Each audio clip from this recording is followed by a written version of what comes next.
hear the state. What we'll do is let whoever is opening the case on behalf of the petitioners open the case. Let's have in about 15 minutes what is the nature of the canvas of the proceedings that they're going to urge.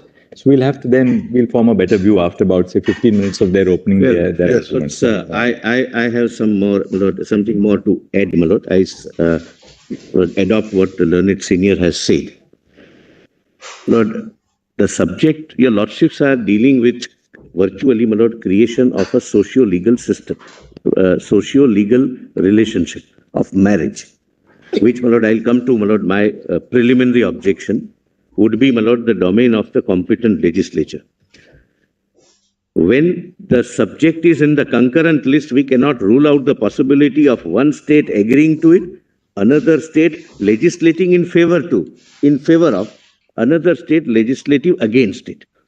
So therefore, in absence of the states being not joined, my lord, the petition would not be maintainable. That's one of my preliminary objection. Lord, as I mentioned yesterday, Lord, I have also filed an application, my lord, requesting that decide a question which I have formulated as a preliminary question, my lord, essentially for this reason.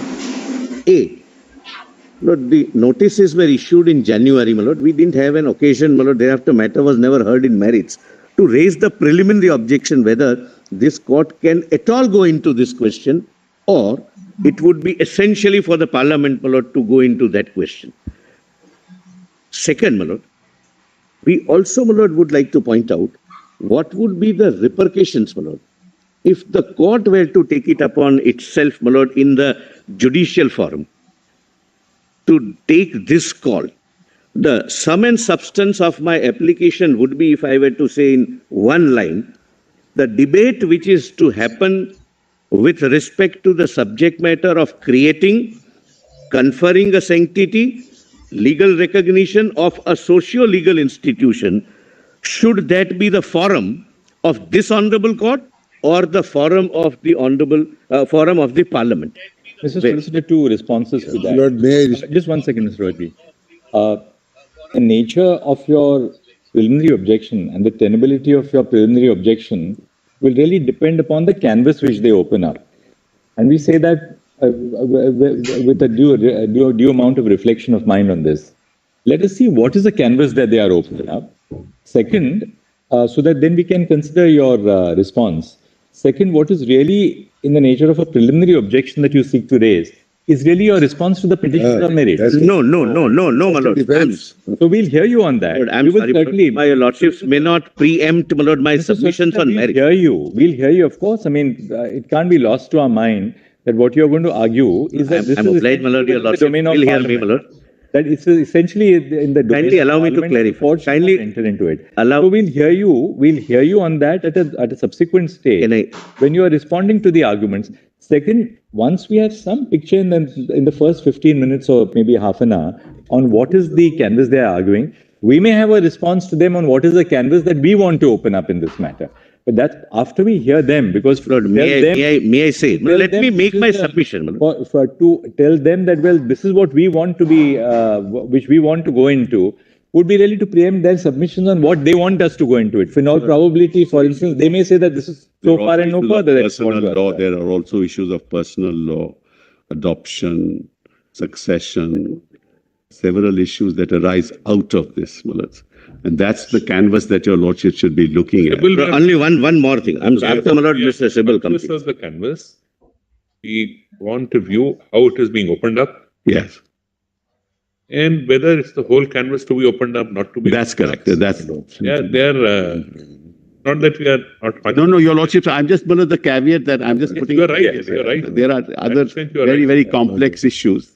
Whether your lordships would like to go into that, not go into that. Once we know, then we'll be able to address your lordship. That's exactly what we thought we'll. That's Can I conclude, my lord? Can I complete my request? Yeah. My lord, I'm sorry, my lord, my lords. Slightly, my lord, preempted my request. First of all, I'm making it very clear. My preliminary my lord, objections are not my objections on the merits. If merits were to be gone into, there are separate set of arguments. These are not, my lord, these are only for deciding which forum would adjudicate upon and which forum would be the suitable forum and constitutionally the only permissible forum where this debate can take place. So by the very nature of the objection, it must, in my respectful submission, be heard first. While arguing my preliminary objection, I'll not raise any submissions on the merits of the case. I'm, my lord, very, very clear about it. And, my lord, therefore, my lord, your lordship, Solicitor, we'll reserve, whether to hear you on the preliminary objection at this stage after they have opened up, just for about 15 to 20 my lord, minutes. then your lordships may do one thing, my lord. That's the another request. My lord, let them give, my lord, their, my lord, suggest whatever submissions they want. Overview confined to, my lord, what my preliminary objection is. My lord, I can't be non-suit. Certainly not. We'll not do anything. Open my case. My lord, I'm sorry, my lord. My lord, I'm sorry. I'm sorry, Mr. Solicitor. We are in charge. We will hear Mr. I'm sorry, my lord. Kindly last minute, my lord, last.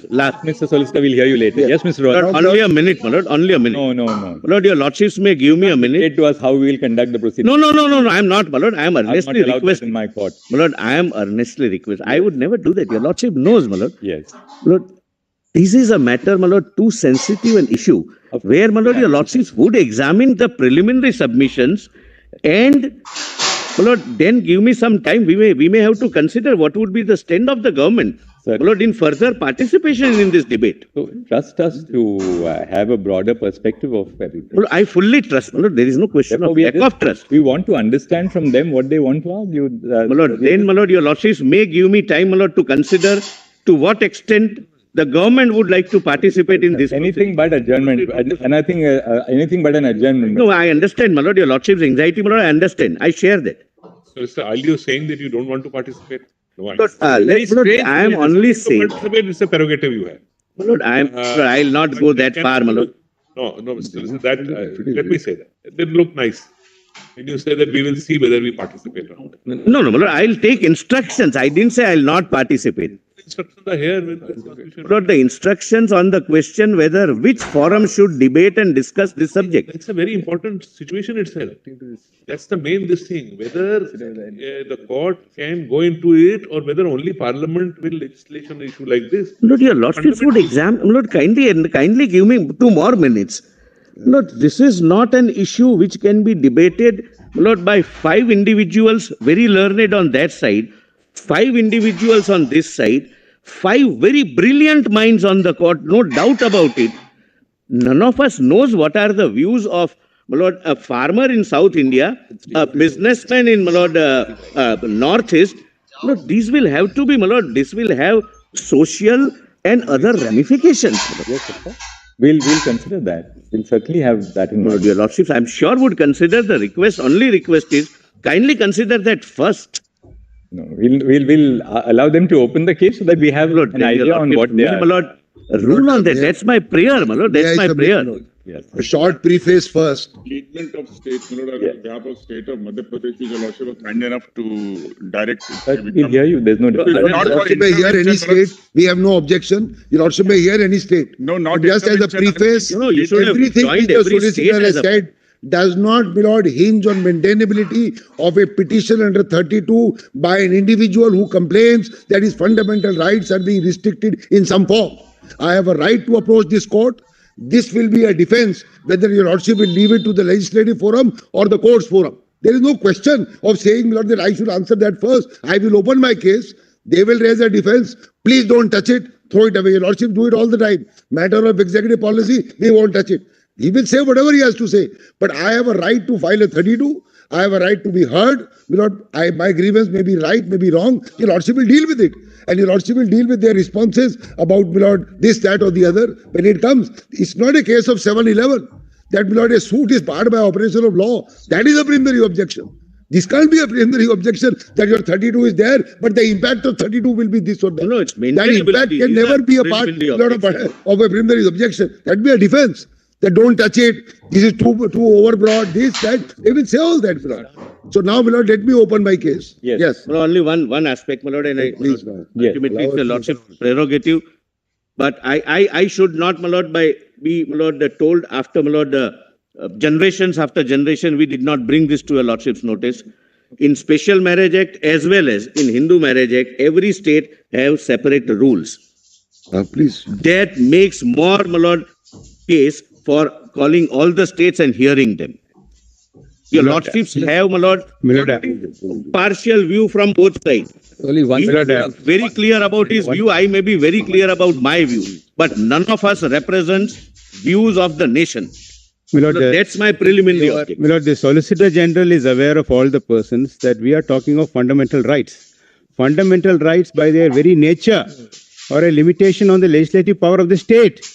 Your Lordship need not defer to I'm Parliament. not for a second saying If it is a fundamental right, not Milord, there. and if it Who is, should protect the fundamental if it is rights? a Whether by status- parliamentary law? All right, what Milord, I do is, can I- let us fair start, enough. let's- Milord, Uh, if it is a status confined to, We'd like to Open mic. Yes, you can tell us. Yes, let me open mic. What is the canvas of the case? So, my lord, in a very, very narrow conspectus, my lord, we are persons, my lord, who are of the same sex. We have, my lord, according to us, the same rights under the Constitution as the heterosexual group of the society. Your lordships have held so.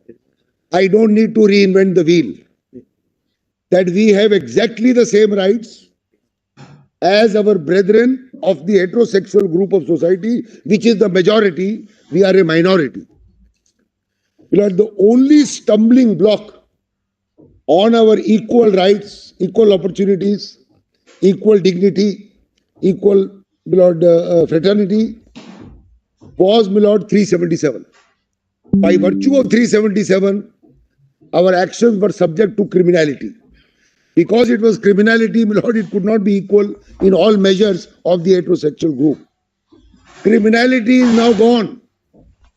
The unnatural part or the order of nature under 377 is now effaced from our statute book. And therefore, our rights being equal in all forms, which are, my Lord, reflected from Puttu Swami, Navtej, my Lord, the judgments of this court on the right to marry a person of your own choice, Shafeen and all that, which I will show. If our rights are identical as held by the state, then we want to enjoy the full panoply of our rights under 14, 15, 19 and 21 to lead a dignified life, not mere existence like the Lordship said in Francis Corali Pulis 40 years ago. To lead a life to our fullest extent with dignity, privacy in our home, and, my Lord, without taint or stigma in public places. And therefore, we cherish and desire the same institution between two people as is available to the others, which is, my Lord, the concept of marriage, the concept of family, because marriage and family is respected in our society. We don't, my Lord, today, my Lord, laws have now, my Lord, progressed. In the Domestic Violence Act, even women's, my Lord, are allowed. That is recognized by the court. Your Lordship recognize it by even giving, my Lord, property, money, inheritance, etc. So there is no reason why, once our rights are identical and same as held by your Lordships, my Lord. And that has been the development, my Lord, in the US and other nations. I have made a one-page chart which I will show to your Lordship. Therefore, my Lord, we seek a declaration. Because we have to be concrete. What do we want from the court? We seek a declaration that we have a right to, my Lord, get married. That right, my Lord, will be recognized by the state and would be registrable under the Special Marriage Act and other acts. But as far as I am concerned, my Lord, my brief is to say that we want a declaration that we have a right to marriage and that marriage will be recognized by the state by virtue of the imprimatur of this court. And once that happens, the society will recognize us. Because even after 377, my Lord, there is a stigma. If two people walk hand in hand in a park, my Lord, or in a hotel or in a mall, they are still stigmatized in public. That stigma will only go after the imprimatur of this court that they are entitled to get married, and the state shall recognize it. And once the state recognizes it, it can also be registered.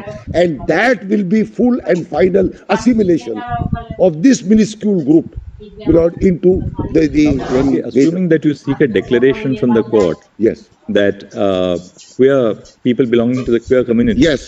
same-sex couples, have a right to it. have a right to marry, and therefore the state must recognize the My marriage lord. between these two. Now, what is the next step? Are you therefore saying that the Special Marriage Act already recognizes that right inherent in it? Well, A matter of Lord, an interpretative device or an by an interpretive, Lord, I don't want it to be quashed or anything. Right. By an interpretative device, in one line, if I was to say, the provisions, my lord, of the Special Marriage Act made in 1954. Today, my lord, we are now 70 years down. There is a lot of evolution. As I said, my lord, livings, etc., have now come in. I want to say, my lord, that your lordships will broadly read spouse in place of man and women, or husband and wife. And that is it. And if I may show, my lord, a classic example of the definition of marriage in Black's dictionary, which I will show to your lordship. In 1968, said, my lord, it's a union of a man and woman. But when the definition came in 2019, it says, my lord, a union of two persons. So concept of marriage has changed over last 100, 200 years.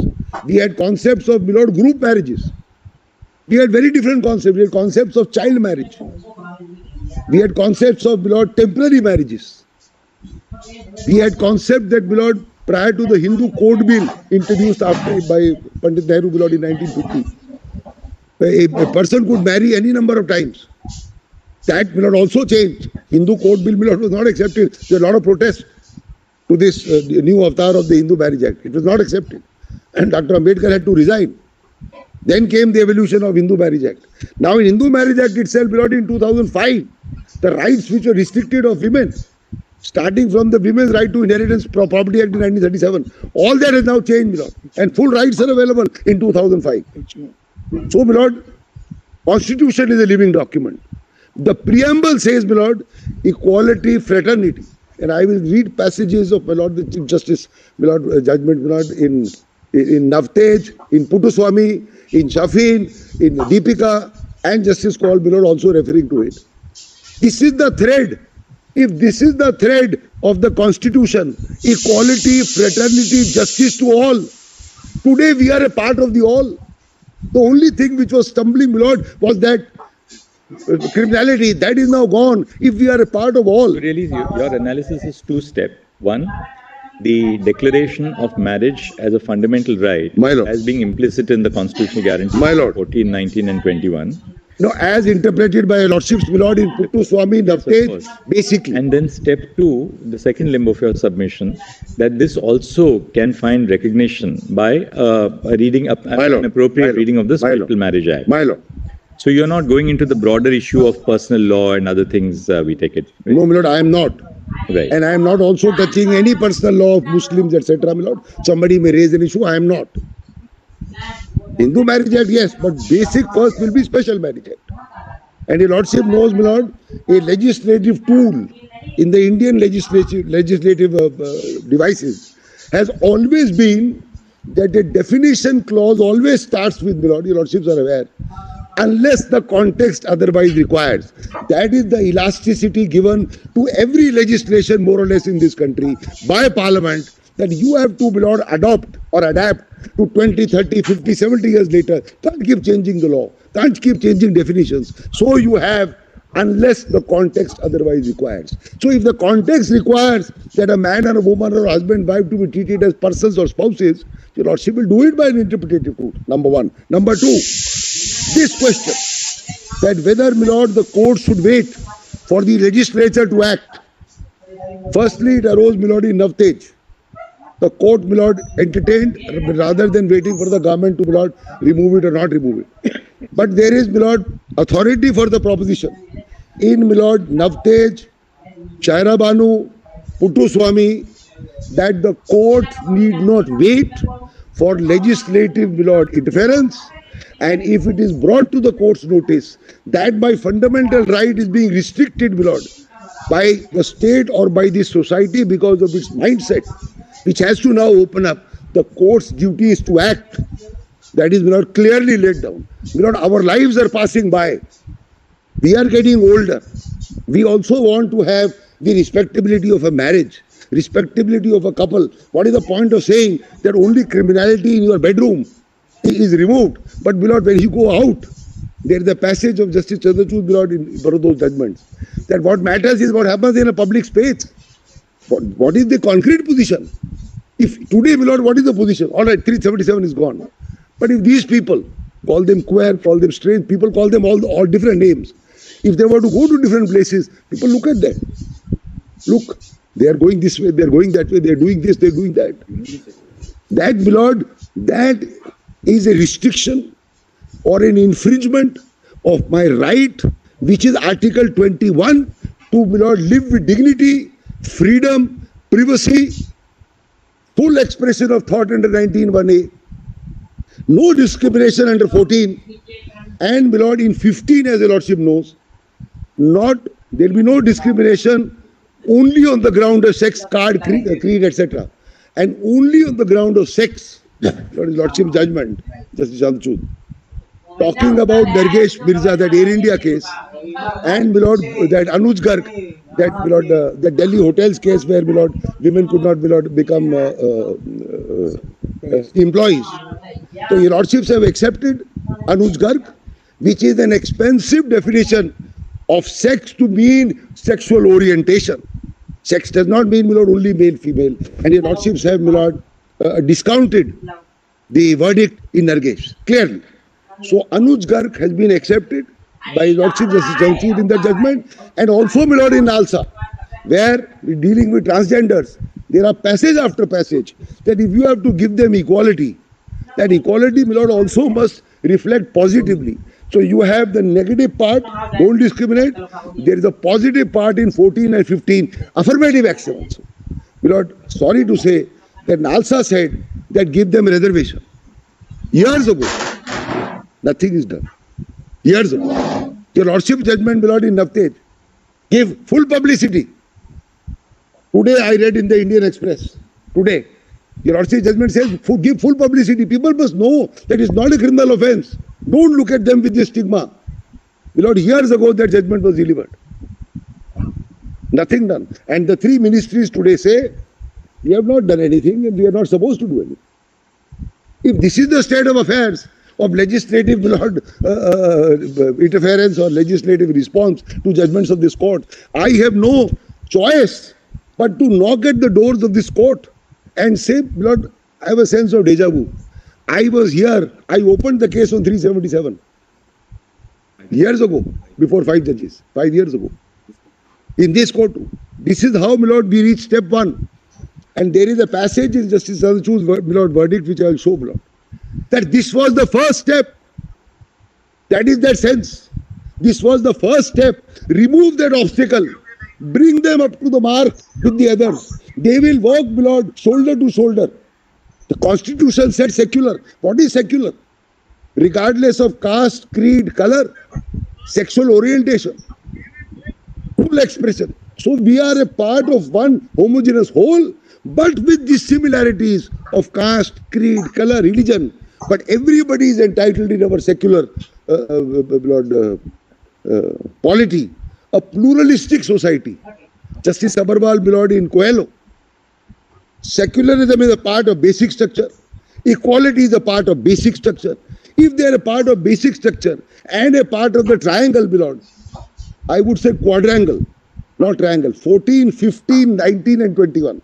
If they are a part of that which are inalienable, part of the basic structure, cannot be removed by anybody, cannot be tinkered by anybody, as understood by your Lordships. I am not reinventing the wheel.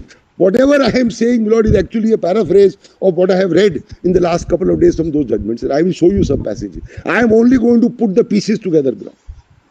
And I have, Lord, for a Lordship's, Lord, convenience, Justice Bhatt might recall, Lord, in that reservation case, I had made a big chart to show you how the judgments went, Lord, in reservation. Here I have made, Lord, your Lordships found it, Lord, useful. Here I have, just hold on, dude. I have made, Lord, a one-page chart. Starts, Lord, with, Lord, 1860, the penal code. Your Lordship, just have a quick glance. It will be easy. This will give your Lordship, Lord, a very quick glance Because I think only Justice Bhatt was there, my lord, in that case. The 5 judges here. Kindly, my lord, just see.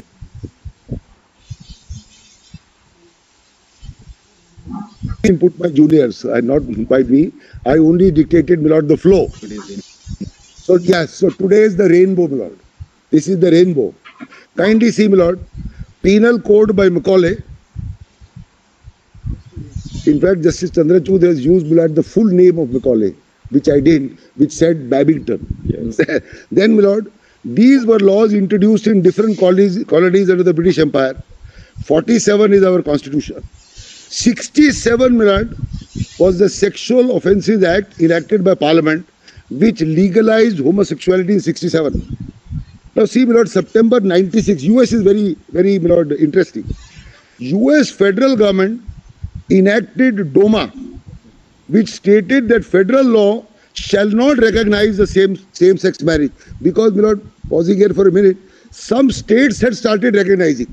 So center came and said, we will not recognize because they have state and central lordship. So they formed, my lord, this DOMA that we want to keep away. Then, my lord, came Lawrence versus Texas.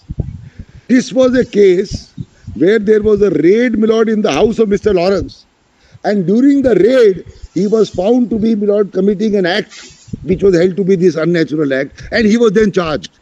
Object was raid, but they found him, my lord, in the bedroom, etc.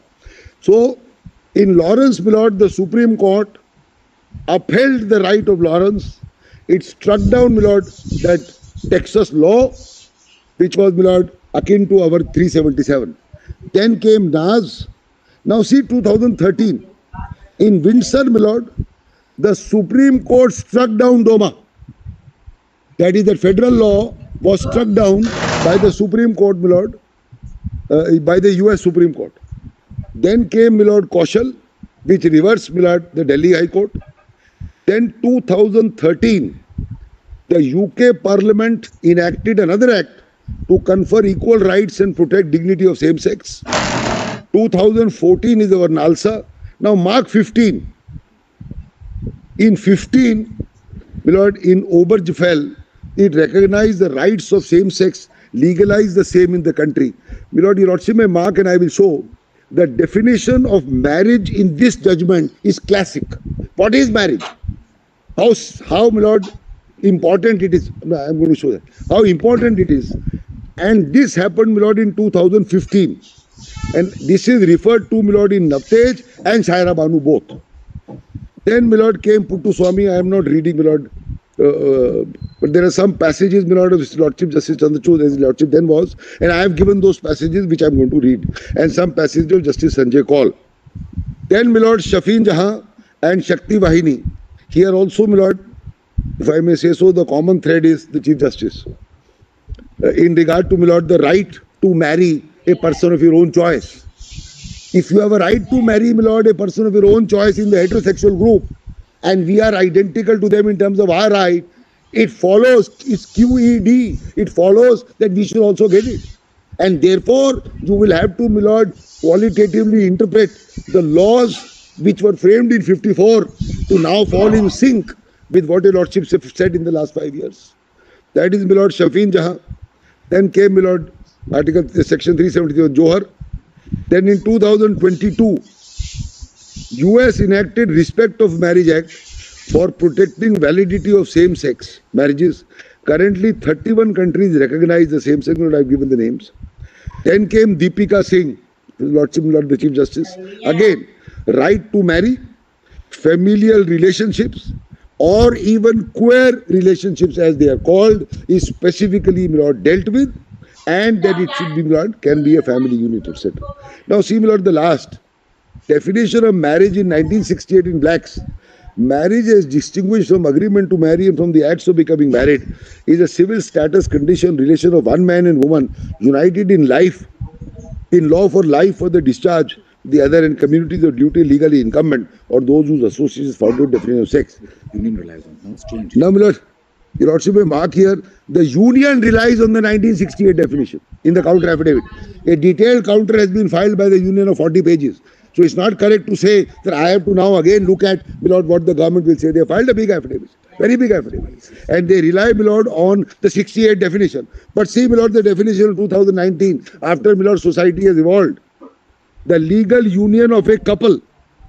The essentials of valid marriage are parties legally capable of marriage, mutual consent, any actual contract in the form of law. Definition, my lord, of same-sex 2019, ceremonial unit of two people of the same sex, whether man or woman. This is the evolution.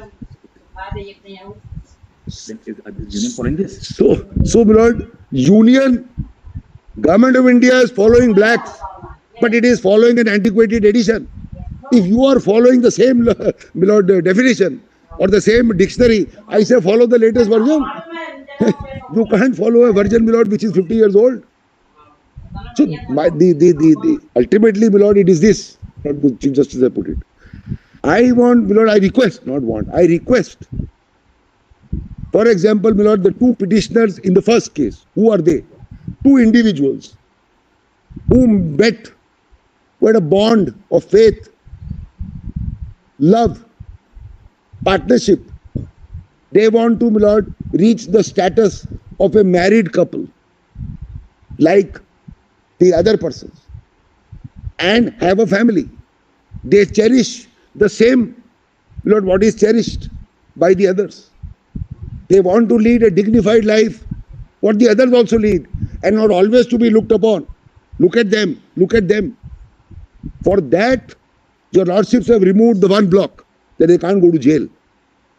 The second step has to be affirmative, which is a recognition of the right to marriage, so that we are equal, recognized by the state, so that, my lord, society then follows the state.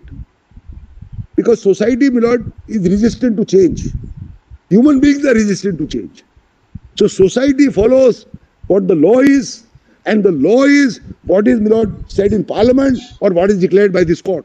That is the law. The only thing which we'll also need to apply mind to, if you look at your chart, my lord, if you see the US, September 96, the federal government enacts the Defense of Marriage Act, yes, which says that the federal law shall not recognize same-sex marriage. Then comes 2013, of course, Windsor, the UK. or the Windsor, UK. that's right. Yes. And then 2013 comes the act in the UK, conferring upon all same. Lord, Windsor is also there. Yes.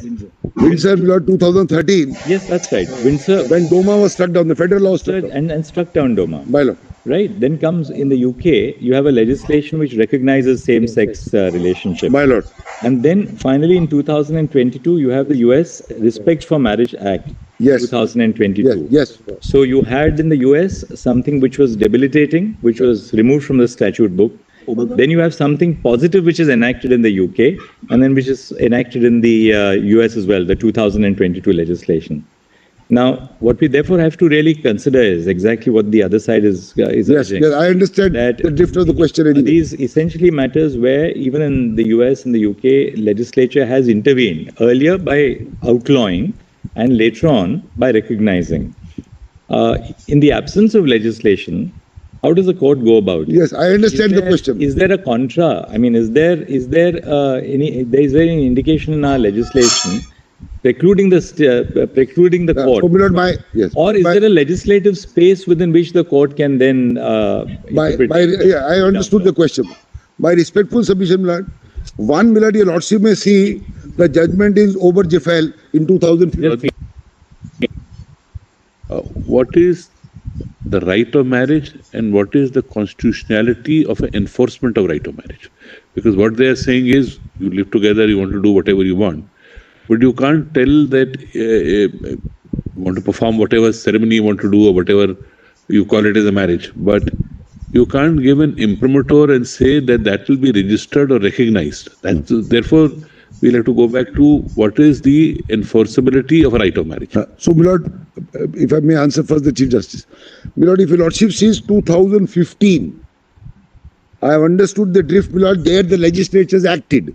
They acted pursuant to the judgments or the feelings of people, they acted. Here, but in 2015, my lord, as far as over Jeffel is concerned, It recognized the right of the same-sex marriage and legalized the same. That was a judicial imprimatur. It legalized. Correct me if I'm wrong. Sorry. There were constitutions and there were laws which were amended or enacted which prohibited gay or same-sex marriages. Same-sex marriages. Obergefell actually struck down that and said, Right. you have a right to marry. Now, the wheel has turned a full circle, where you have a complete federal cover, in the sense that you have a Yes, Your Lordship is right. right? So, we are at that stage. Yes. So, Yes, Your Lordship is right. input is, we are at that stage, so how do we go about this? So, my Lord, One is the declaration part, which I am seeking. My Lord, what I am respectfully submitting, answer to both of your lords, three of your lords. My Lord, if, as distinct from UK and other places, if we have a fundamental right under 14, 19, 21, whatever, to be treated as identical and equal to our other brethren, then the full enjoyment of our rights to be equal to them includes the right of dignified life. If it includes the right of dignified life, which includes the right to choose a partner for marriage or choose a friend or a freedom of expression, whatever we want to express, we don't only mean writing, expression can be, my Lord, in love or other forms. And that it is now settled that it is innate, it is not an acquired, my Lord, thing, call it queer, call it what you like. If the rights have to be identical, then I must get the recognition of my union the same way as the recognition of the union of two others. And since it is based on an infraction or an implementation of my fundamental right, I can come to the court and the court need not wait for the legislature. And there is a direct passage, my Lord, in one of these judgments, in Shahrabad. So, my Lord, I can't keep waiting. There can't be a mandamus to the legislature. Legislature may or may not do. I cannot force the legislature, neither can the court. By that time, our lives will have gone. And our fundamental rights, my Lord, will be in name. That there is 5 judgments of the Supreme Court saying that you have the same rights, same panoply of rights, passage after passage. If it is the same panoply of rights, there must be a remedy. And the remedy can only be a declaration to that effect by the highest court of the land, saying that this is a fundamental right. And once it is the imprimatur of this court, then, my Lord, it must follow that the state is bound to respect it. Then the society will respect it, and the stigma in the workplace or the public place will then go away, and I'll be able to enjoy, my Lord, a unit of marriage, a unit of family. Because that is what is accepted in our society. So in short, I need not wait for Parliament to do what it wants to do, because there can be no mandamus. And then, your Lordships have said repeatedly, if fundamental right is involved, the doors of this court are open to an individual. I have a right to come here. I have a right to complain that this is what is happening to me in real life.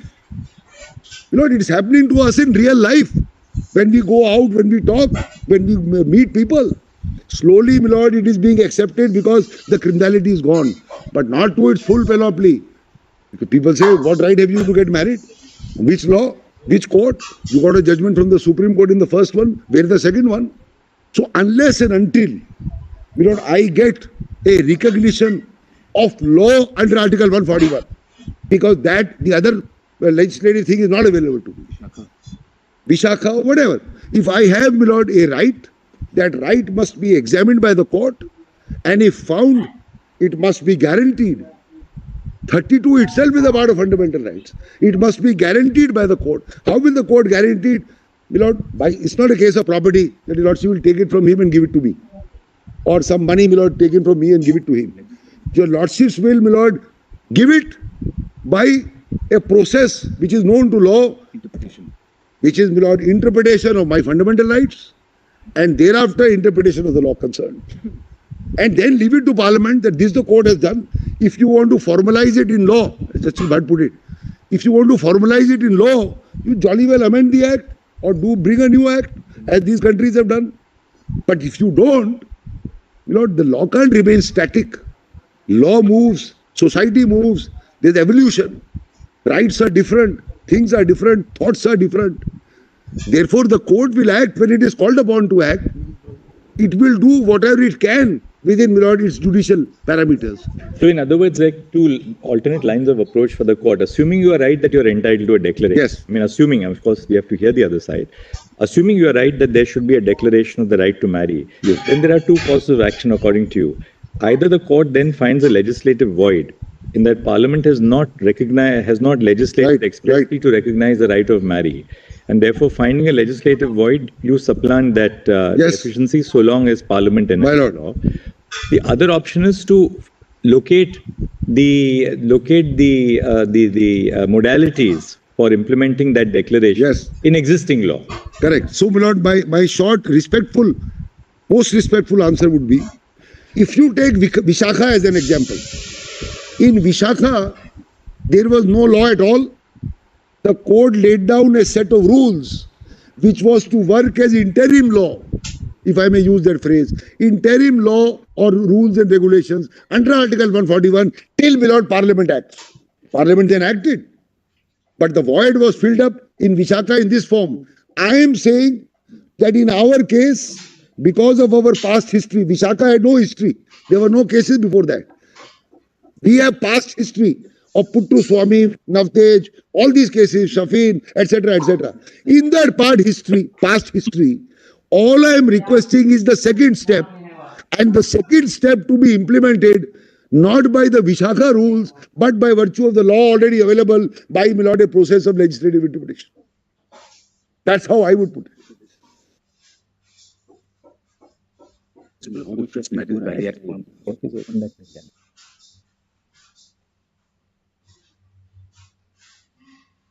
The vacuum which it filled in and Yes. the law which came in.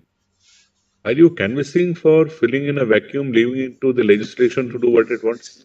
No, my lord, I am not saying that your lordship may give a declaration, then leave it for somebody else. No. Therefore, I asked that question. Yes. Because, my lord, life is passing by us by. We can't wait. How long will we wait? So you're looking I- at an sorry. interpretation of the legislation as it stands that should be expansive. This is what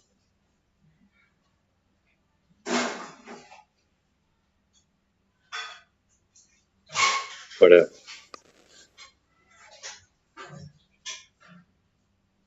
can't hear you. So it's from their end. I know.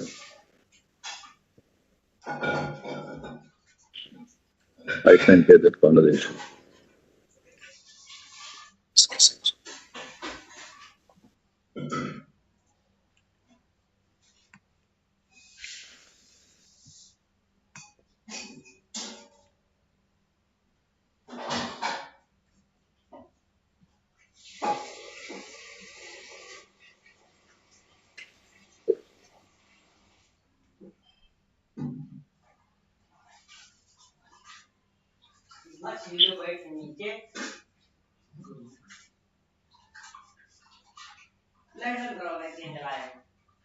Can't hear it. What happened? They just so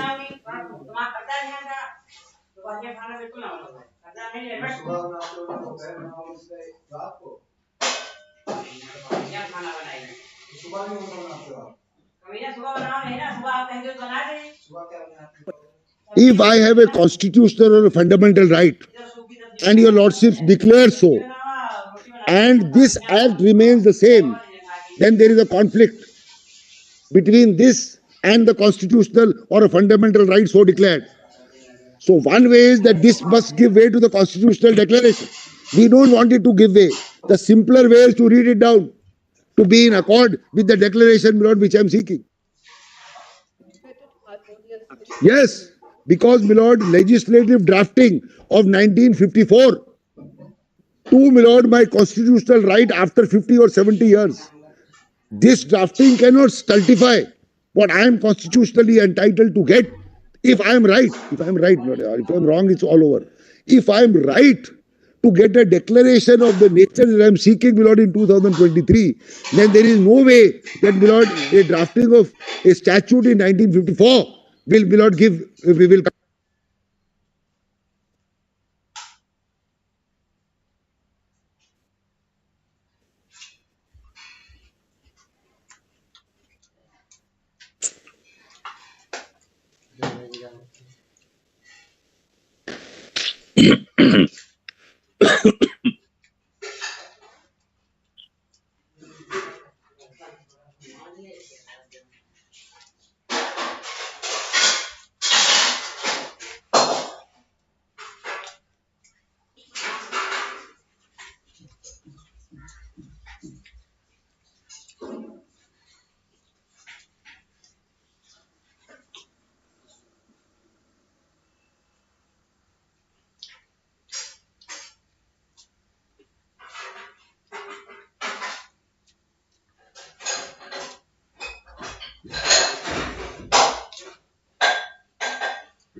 Act, my lord, confined benefits to people who are in the Sikkim register. So our argument was, we never gave up the citizenship pre-accession. Lordship said, yes, we will now equalize you. This was based where reliefs are molded. Reliefs are molded. Prabhakar. The rent control man. No. During an interregnum period, the retirement age had been increased from 58 to 55. Oh, yes. This court, by constitution bench, upheld it. But later, due to public pressure, it was restored. Yes, yes. In between, people had retired. Nagaraj. And what was restored was with retrospective effect. Yes. The court said not giving retrospective effect is resulting in discrimination and gave it retrospective. One of those rare instances where relief is molded in a particular manner, where legislation intends a certain consequence. Consequence, my lord. So, Vishwanathan, Now, my lord, in will it not Sikkim, involve the classic case where your lordship equalized it. So, my lord, that need not, my lord, deter or my lord, should my lord hold back the court at all. If your lordships find that confining the status of marriage to heterosexual couples is wrong, and this is, my lord, a status which requires recognition by the state, denied to a set of people who otherwise have fundamental rights. Your lordships find that, your lordships have already, according to me in Navtej, when your lordship said equal platform, words are, my lord, very specifically used. Your lordships will, my lord, say that they have to be recognized and brought into the sphere. It is for Parliament to tailor law to bring it in accord with fundamental rights, my lord. It can never be that, my lord, you await for them to legislate. That will be, my lord, submitting to, my lord, popular will, which, my lord, is completely contrary, anathema to fundamental rights. The whole idea of fundamental rights is to, my lord, to keep it out of the reign of majority. Now that we have understood, broadly we've understood the canvas of the matter, then we can really, at least at this stage, we are not ruling it out for the future, we can steer clear of personal law in that case. So if we steer clear of personal law, then perhaps we make the first, I mean, that is one possible option as you opened it up. As far as two of us are concerned, we are not leading. There may be other people. My lord, there are concerns about the Hindu marriage. Because it may not be necessary for the court then to get into more text issues pertaining to personal law. It's codified. Yes, my lords, Hindu marriage, the It's Hindu Marriage codified. Act, So perhaps you can all address us on this aspect. That's why when we began, we as Can I take 2 minutes? just a minute. 5 minutes. Just a minute. The possibility, The states must be heard. It's a constitutional issue. Dr. Goswami? My lords, thank you. My lord, the Chief Justice may recognize, my lords, that the Hindu Marriage Act is not an issue necessarily of personal law. It is statutory law. And we will demonstrate that. The terms of the Constitution, the reform of the Hindu Marriage Act has always been in the context of statutory law. So, my lords, to that extent and that extent only, in the context of statutory law and making statutory law workable, because my lords will know, my lords, that the origin of the Hindu Marriage Act, the Hindu Code, did something that was not permitted in sacramental Hindu law, which is intercaste marriage, Sagotra marriage, divorce, Inheritance to inherited. Dr. Guruswamy, but there's also with Dr. Guruswamy, there may be some amount of sage wisdom in also going about our interpretative task in incremental manner, because otherwise, do we then confine ourselves only to the Hindu Marriage Act? And what about the Parsi Marriage Act? What about the Muslim law? What about the Jews? What about the Buddhists? A lot of other communities. Therefore, perhaps one option for the court, because the constitution itself and the law is itself evolving. So, and the court has to be mindful of the fact that we are doing by process of interpretation what you're calling upon us to do. So it may be, there may be some element of judicial discretion, and perhaps going incrementally, covering a canvas for the present, which would substantially then, assuming that even there you are right, because you have to hear the other side, confine yourself to this incremental canvas, and then allow society to evolve, allow Parliament's perceptions to evolve over a period of time, because Parliament is also responding to the evolution of society over a period of time. What is the canvas after Ms. Guruswamy is finished? I want just 3 or 4 minutes. You finish? But it's only 3 or 4 because learned friend is given, my learned friend is given. Because we can't deny the fact. On canvas. We can't deny the fact that there is undoubtedly the legislative element also involved, which is why there are states, the Parliament, what the my respectful submission. Having regard to that, we need to balance out various facets. So this might be perhaps one way forward. That's the only thing I'll say to this. Is, so we don't have to decide everything to decide something in this case. No, my lords, I follow. The only thing I'll say to yes, my lords. One is the channel pointed out by Mr. Rodgi in a restrictive sense that only construe the Special Marriage Act. If it founds favor with us, it will give us status of marriage. If it not, he rightly said you are out. Therefore, whether other issues at all arise or don't arise, will depend on how we interpret this aspect.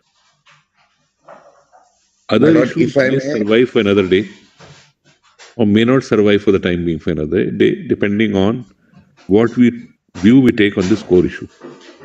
And in the wisdom, as the Chief Justice said, sometimes incremental changes in issues of social and society ramifications are possibly a better course. There is a time for everything. There is time for some things to come.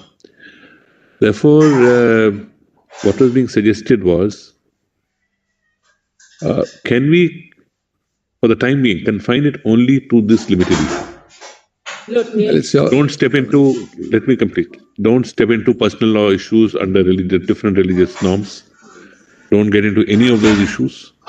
But only say that, can the Special Marriage Act be interpreted in a manner by reading into it a gender-neutral situation, period. Can I say? And perhaps you can then help us, you can assist us, and we'll ask the solicitor also to assist us on how we can sort of develop the notion of a civil union, which really finds recognition in our statute, namely the Special Marriage Act. See, because now, for instance, I'm sure you wouldn't also deny the fact that between the time that Navtej was delivered and today, our society has found much greater acceptance, say, of same-sex relationships. For the last 5 years that we have seen it unfold, definitely, and that's very positive, because you find that there is a greater acceptance in our universities. And by the way, our universities don't consist of only urban kids; they all come from the smaller areas. Yes, but there is this acceptance which is evolving. So in this evolving consensus, the court is also playing a dialogical role to create that consensus and move towards a more equal future. My lords, For While the, being conscious of our own limitations, which Yes, we can't Malord. deny in the legislative arena. I follow that. I- My lords, the only request I would make is that the question may be left open to be adjudicated. Obviously, we're not going to reject what we don't. Yes, We madam. can always confine our Yes. canvas and then not reject. Yes, Obviously not. Yes. And my That is not second- necessary for the court to do at all. Simply this, that the second point is simply this, that marriage is not only, as if that were not. But leave broader and broader issues for an evolving future. Yes, but marriage is not only a question of dignity, as if that were not enough. It is also a bouquet of rights that LGBTQ people are being denied post-Johar. Right? Those rights are simple things. Bank account, life insurance, medical insurance. I, for instance, frankly, Rental accommodation. I cannot buy SCBA medical insurance. citizenship. I am a member of the SCBA bar. I cannot buy my family medical insurance from the SCBA. So this is the reality of how rights are exercised. The rights are exercised when you are able to protect your relationships. One facet of that right is a constitutional value of dignity, equality, fraternity. The other facet of that rights is the day-to-day business of life. And the day-to-day business of life is all of these things. Now, when we look at law in India, and all common law is premised like this, that most rights flow from this notion of blood relationship, i.e. either being born into the family or being married. That is the problem, my lords. And so, therefore, short of full marriage, whether my lords find that under the Special Marriage Act or be that as it may, short of full marriage, it will mean, if it's short of that, it will mean that subsequently, not just Mr. Rodgi, Mr. Kripal, me, we will keep coming back to court to have to litigate individual issues of discrimination. I am not able to nominate my partner for life insurance. Now, these are not theoretical issues. This is our life. Right? So therefore we say marriage, because that is the notion, not only for society, but that is the notion that the legal framework, which is premised on common law, understand and takes within its fold. So therefore, my lords, respectfully, therefore the problem is that anything short of that, if it is a civil union, so this correspondence will now start, my lord, with insurance company, with banks, with hospitals, with wills, with estate duties, with anything that is prerequisite to being able to live a life outside the home, including buying that home. Well, let's, So the state and so there are folds here. Mr. Rodgi, taking a cue from what she says, see, even in Puttaswamy, when we laid down the right of privacy, we were conscious that it had many nuances. We said we can't beforehand take all nuances into account and rule on this thing. As it evolves, things will evolve. That's the basis of the... You know, these are absolute day-to-day issues. So, You know, take the Income Tax Act. The two partners can't give a gift. Gift is not free of tax, Rodgi, but provided without you are married. if you succeed, I'm saying if you succeed on the fundamental issue, Yes, that it can be read into, things will work out. many nuances will start, may take time to work out, it may require more visits to the court, one can't say. But it is very difficult to say that we work out all possible nuances now, even the nuances which you think exist at the moment, to be taken as a bundle of things and dealt with. So, Therefore, the suggestion which was following was, let us, if we confine it to this fundamental issue under a particular act, that's it. We don't touch personal laws, we don't touch anything else.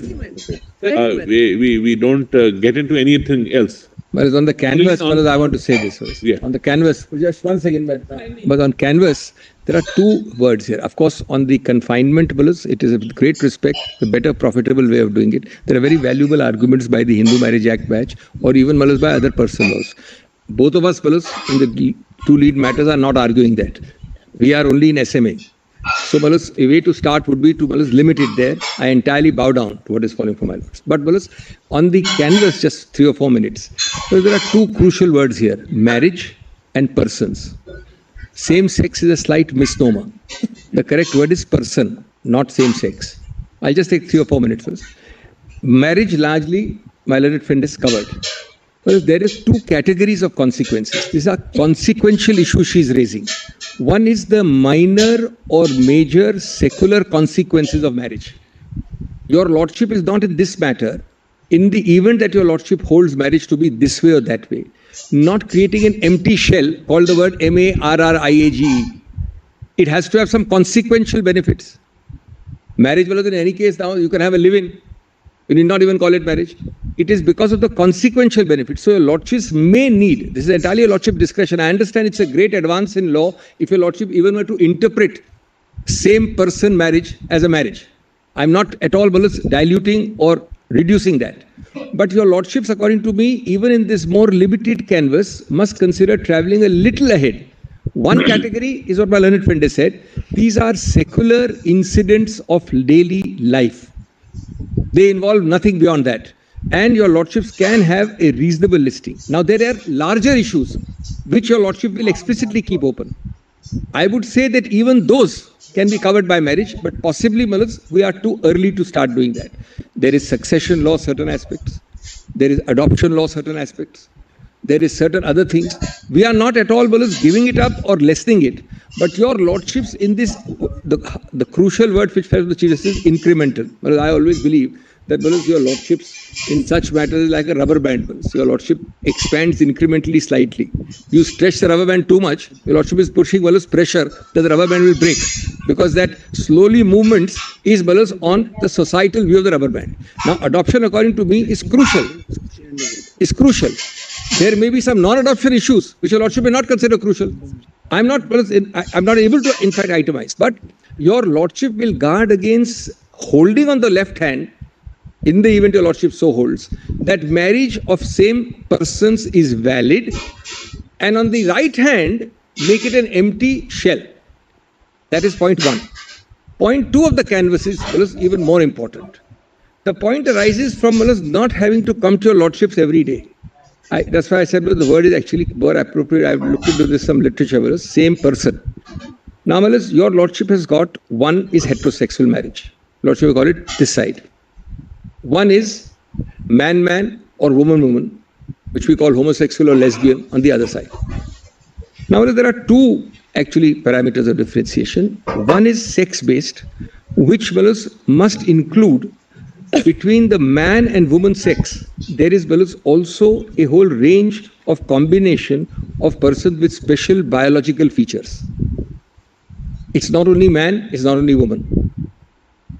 The second category is gender. That is the masculine, feminine. So a male body can be imbued and overshadowed by completely female psychological instincts and vice versa. So therefore, once your lordship holds today, assume, as a matter of argument, that your lordship were to hold that same sex marriage is valid. Same sex in the sense of man-man, woman-woman. It is not intended that persons who are in this, what is known as the whole range of shades, the complete spectrum. What your lordship we tend to say LGBTQ. I looked it up, it is L, lesbian, G, gay, B, bisexual, T, transgender, Q, queer, I, intersex. And then your lordship says A, asexual. And then your lordship says plus plus. The actual correct thing is, so this plus plus is a whole shade, a spectrum of different hues and colors. Now clearly if your lordship were to hold same person marriage, your lordship doesn't mean to limit it to same sex marriage. In the event your lordship were to hold. So that your lordship doesn't have a balance to borrow a new person coming here and saying this. So the correct formulation would be two consenting adults. I'm only giving a summary. Two consenting adults along the bodily gender and sex spectrum. Either you define by gender or by sex spectrum. This is the other facet. Now, all of this can be profitably started with SMA, because your lordship is making a start. Were your lordship to leave the rest of it explicitly open, or your lordship may have a deferment and have it considered separately, it's entire lordship discretion. They have also valuable points. I have not only the Hindu Marriage Act category, other people also. Hindu Marriage Act category is there also. Secondly, let us be very clear. I was heard with some alarm, my learned friend's opening intervention. Nobody is arguing at the moment, nobody, I will not say, at least the two of us, or the three of us, are not arguing personal laws at all. We are also not. We are not. Number three, we are, what is the meaning of this repeated thing about state intervention? Your lordship, for the first batch, is interpreting this way or that way, whether SMA, and our arguments, that is my arguments are in two parts. One is these fourfold parameters of discrimination, which is the most important, 15, 14. Second is freedom of expression. The very interesting facet of freedom of expression, the lordship has said, is symbolic in a community sense, not only individual. Third is dignity, 21 and other things. Fourth is how to remedy it. And the second part of the submissions is the entire notice objections regime of the SMA. That part would have to be held unconstitutional. The first part is interpretive.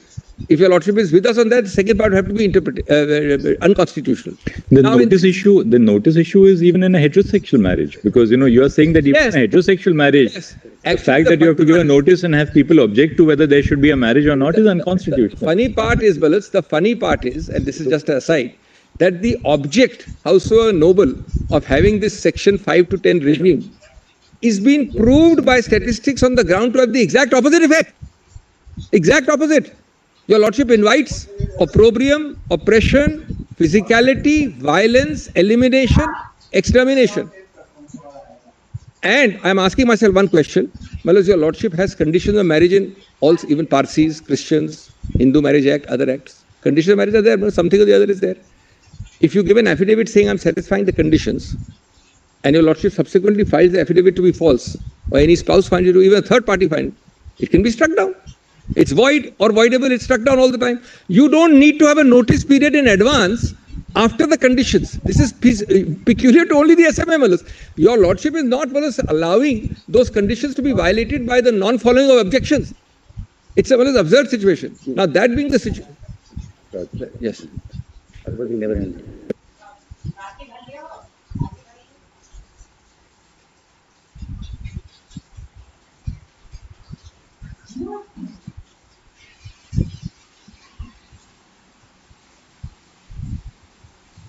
Sorry, I can't.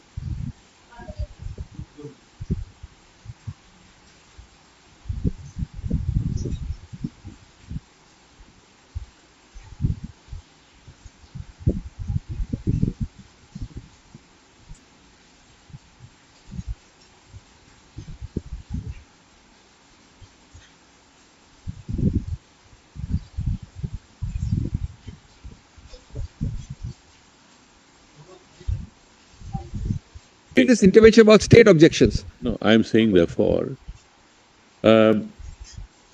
you say you don't want to touch personal laws, correct? And we've also put to you don't touch personal law. I have not touched. Then the argument is in a very limited compass or focused. Then confined is, can we in the Special Marriage Act read a person instead of the definition of a woman or man? That's all. And leave everything else for some better day. Good time in the future. That's good. My lord, just one aspect. And no state intervention inhibits your lordship. May I then proceed? My lord, just one aspect. I think we'll now get back to Mr. Rohatgi. So we'll get back to Mr. Rohatgi. My lord, now clarified. 1 second, just 1 second. 1 second. We have, I think, all of us on the bench have now clarified the area, or you may call it the limited area, or the area that we are going to explore in this case. Let's hear Mr. Rohatgi on that, because I think just on the ambit, my lords, briefly, just on the ambit, if I may be permitted. My lords, we have challenged in addition the other two secular legislations, and many of us have, which are the Foreign Marriage Act and the Citizenship Act. My lords, with regard to the Citizenship Act, the word spouse has been used in 2015, subsequent to all of these other legislations. So if the doctrine of casus omissus is applied, all that is required is very, very low-hanging fruit, my lords. All that is required is to be said that spouse means spouse. See, one thing is, either we confine it to this, the debate will be limited and we'll know whether we agree with you or not today. If we don't agree with you, nothing survives. So all those issues, all other issues don't survive. Not sir, when you're... If we... My lords, if we Suppose we agree with you on the Yes, limited issue. Then in what ramification, what nuance the other thing survives will be a second innings. Second, third, what time? Look, the Foreign Marriage Act is actually a secular act, which is really a takeoff from the Special Marriage Act. So that would have to be included in this canvas. You can add supplementary. It is only.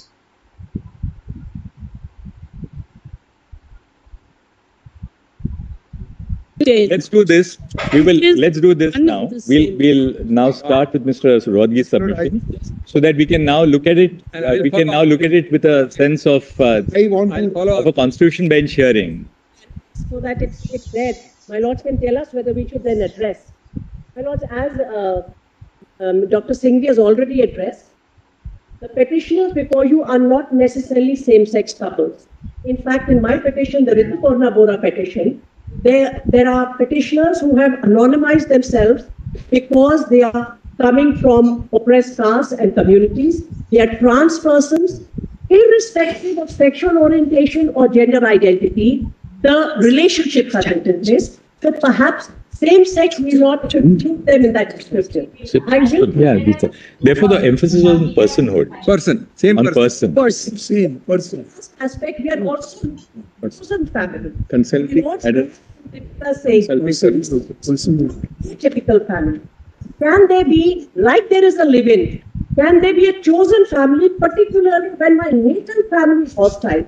These petitioners have faced hostility and violence from the native family. That's very good. That's the perspective we should give. A chosen family, both to take care of them and the accruing rights. All right. Now, Mr. Rodgi, you can open now. Can I? Mr. Rodgi, now tell us about what's the time estimate for you? My lord, all my time has been hijacked by people on my side. No, but now the Constitution bench begins as a constitution. Now confine yourself to this. Only this. My lord, your lordship. Yes, only this. My lord, your lordships, while fixing the remit of the matter also, your lordship said that we would hear the side. Would your lordships like to consider hearing us? Your lordships have fixed the remits. All right. Yes, certainly, Mr. Yes, Mr. Mr. Mehta. Certainly. Yes, Solicitor. Lord, and this is, my lord, I must, my lord, make it. My lord, I in fact achieved an impossible thing today, my lord, making my lord the Chief Justice angry. Few people have done in past, but I am not in very excellent company, my lord. I must confess that. Lord, first of all, the question really, my lord, we are misdirecting the question. The question is not right of equality, right of dignity, or right of privacy of persons who belong to LGBTQ community. That is first. The question is right of conferment of a socio-legal status and whether that can be done by judicial adjudication. But so far as, my lord, kindly give me 15 minutes, my lord, to give the chronological events. But there was no law governing, my lord, the rights and other rights and other, my lord, immunities to the LGBTQ community, my lord. Nalsar judgment came, thereafter Navtej Johar came. Lord, now kindly see, my lord, my affidavit. I am not on the merits of the matter, my lord. On merits, I have different arguments. Please see the Transgender Act. Most of the arguments, my lord, are covered. There is no legal lacuna. There is a statutory framework and there is a conscious omission by the statute. My lord, in my IA, my lord, I have annexed a small act. My lord, this is 2019 Act after Navtej Johar. I'm not talking about transgenders here. Lord, my case is not on transgenders.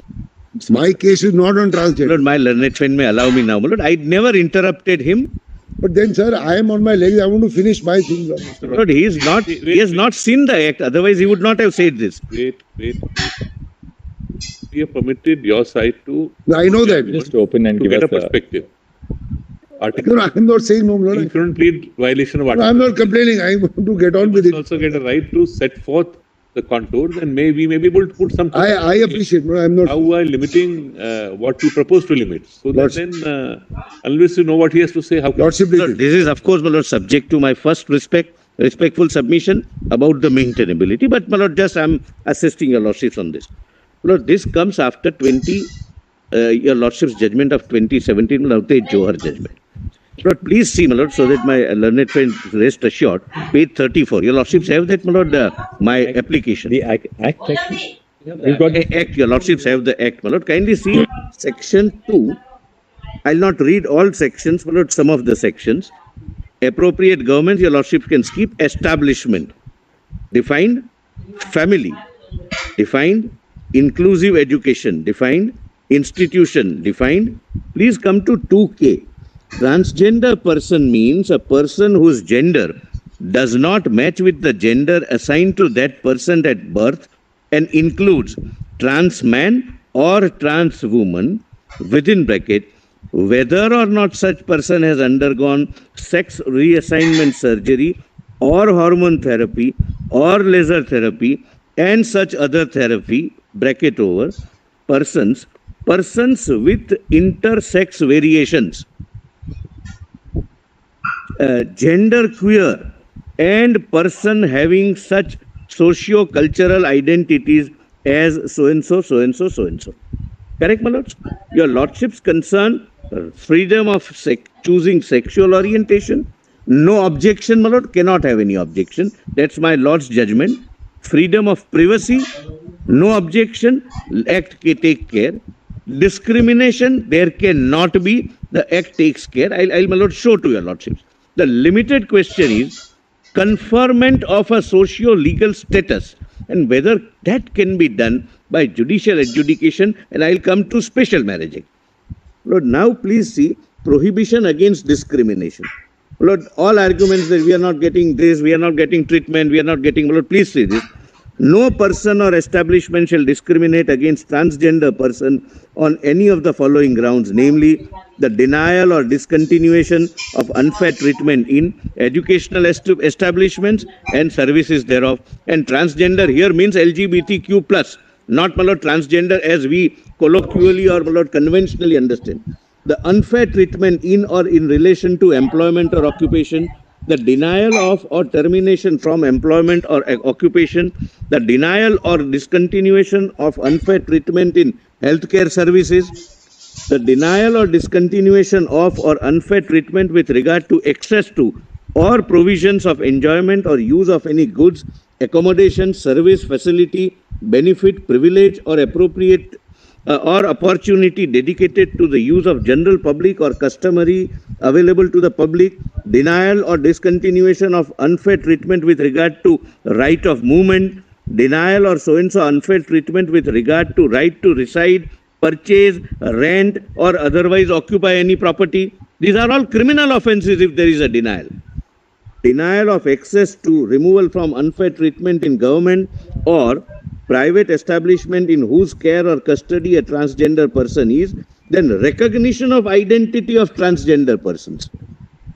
Recognition of a transgender person shall have a right to be recognized as such in accordance with the provisions of this act. Right to dignity, right to personhood, as my lord, the Chief Justice said.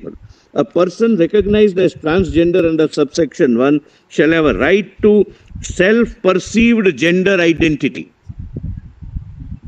Application for certificate of identity. My lord, statutory certification is given that you are falling within the definition of transgender under 2K, based upon which you exercise your rights.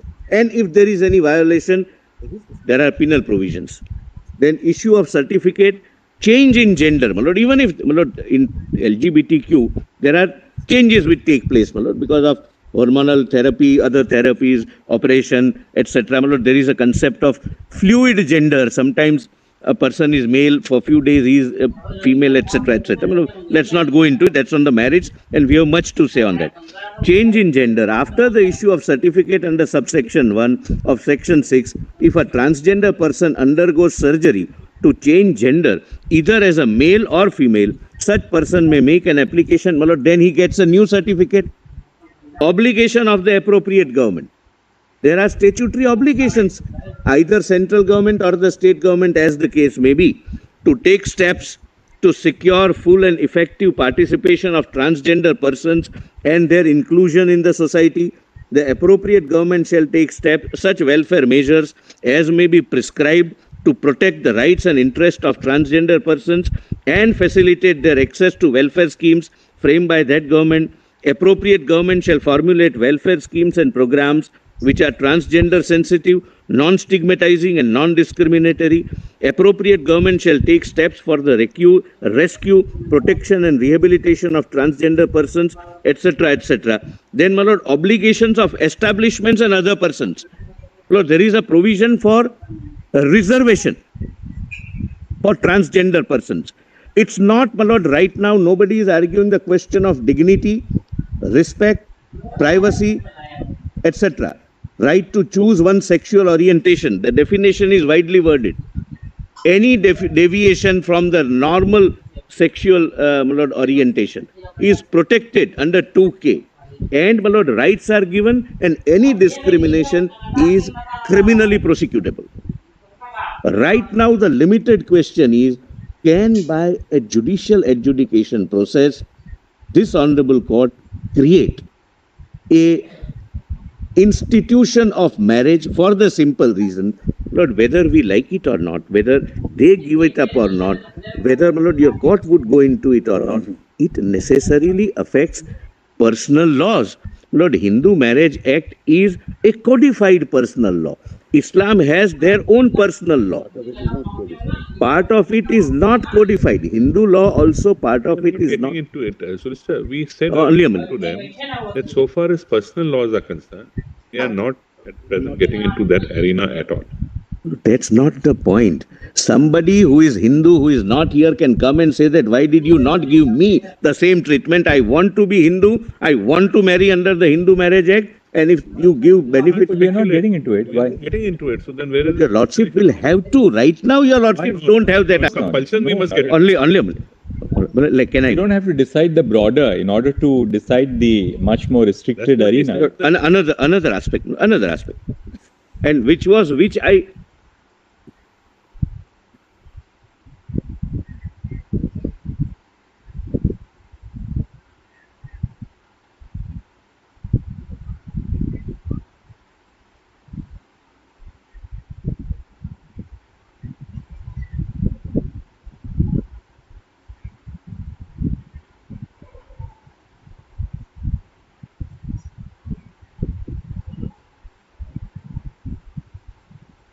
that confining the remits, my lord, I have something to say, my lord.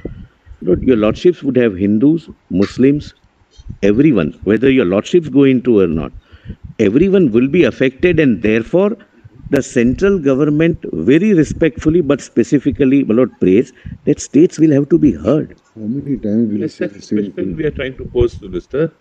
If we are not touching the person, it's like saying that you must touch personal law. We don't want to touch personal law.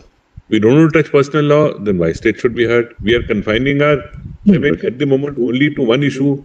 So for that issue, whatever has to be heard is only for that issue, which is marriage. Under the special completed, then you may answer. Under the Special Marriage Act, can we read it in a manner that it is a person? That's all. We are saying we are not going into it. So why should there be a compulsion of the court? You must go into it. So, Solicitor, That's can you it. give an example of what you're trying to argue? Because if the remit is being defined in this manner, how do you say that this has some other reference?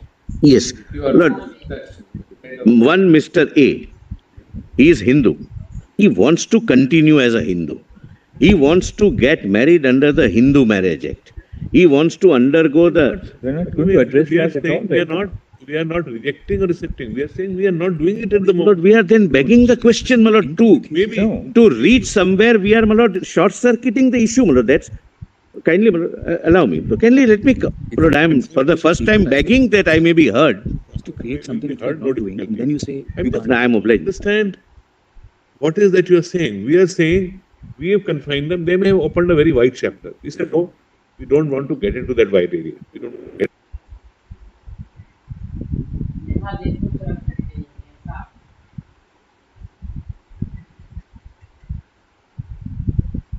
Today we are only deciding this A issue. We are not touching other issue. Nobody is being prejudiced because we are neither rejecting it nor accepting it. Then we can't be compelled to hear everything else. No, nobody is compelling, my lord. At least on our side, we are saying your lordship should not hear. We are not compelling.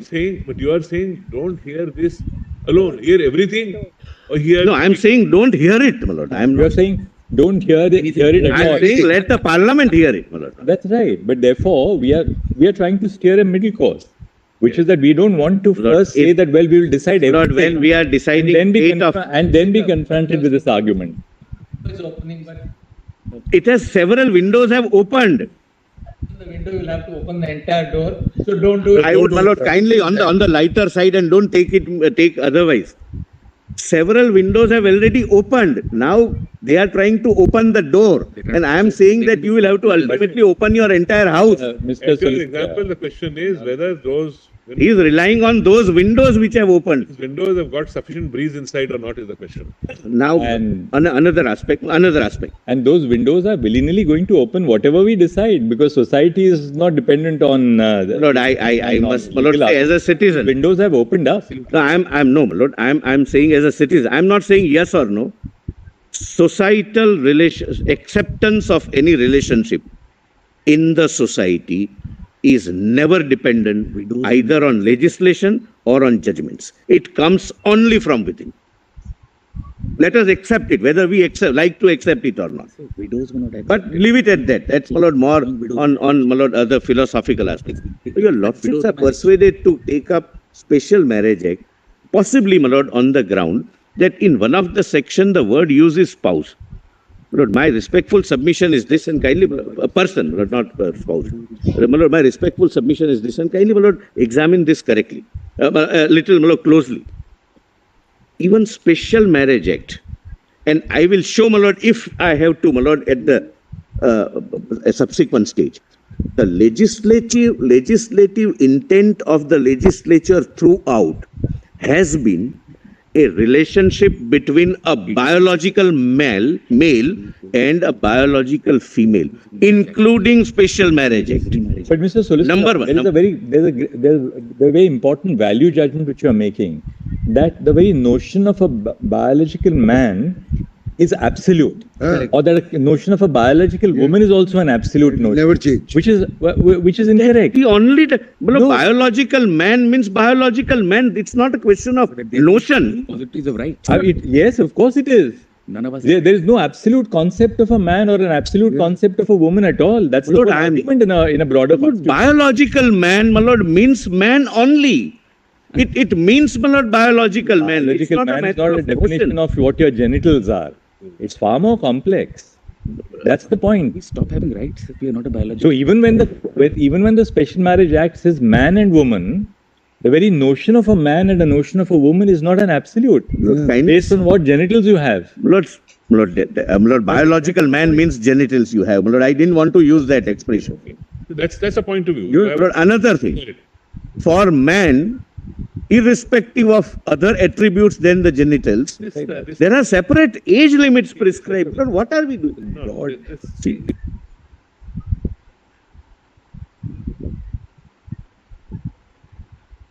That's not an argument. That's not an argument. We said it is not a mandatory thing that the whole society must accept something. Changes have always come in. But your lordships will have to examine whether marriage is a fundamental right. Right to marry, divorce the law is a fundamental. That's what I want to establish. No? Lord, only a minute. Only a minute. Only a minute.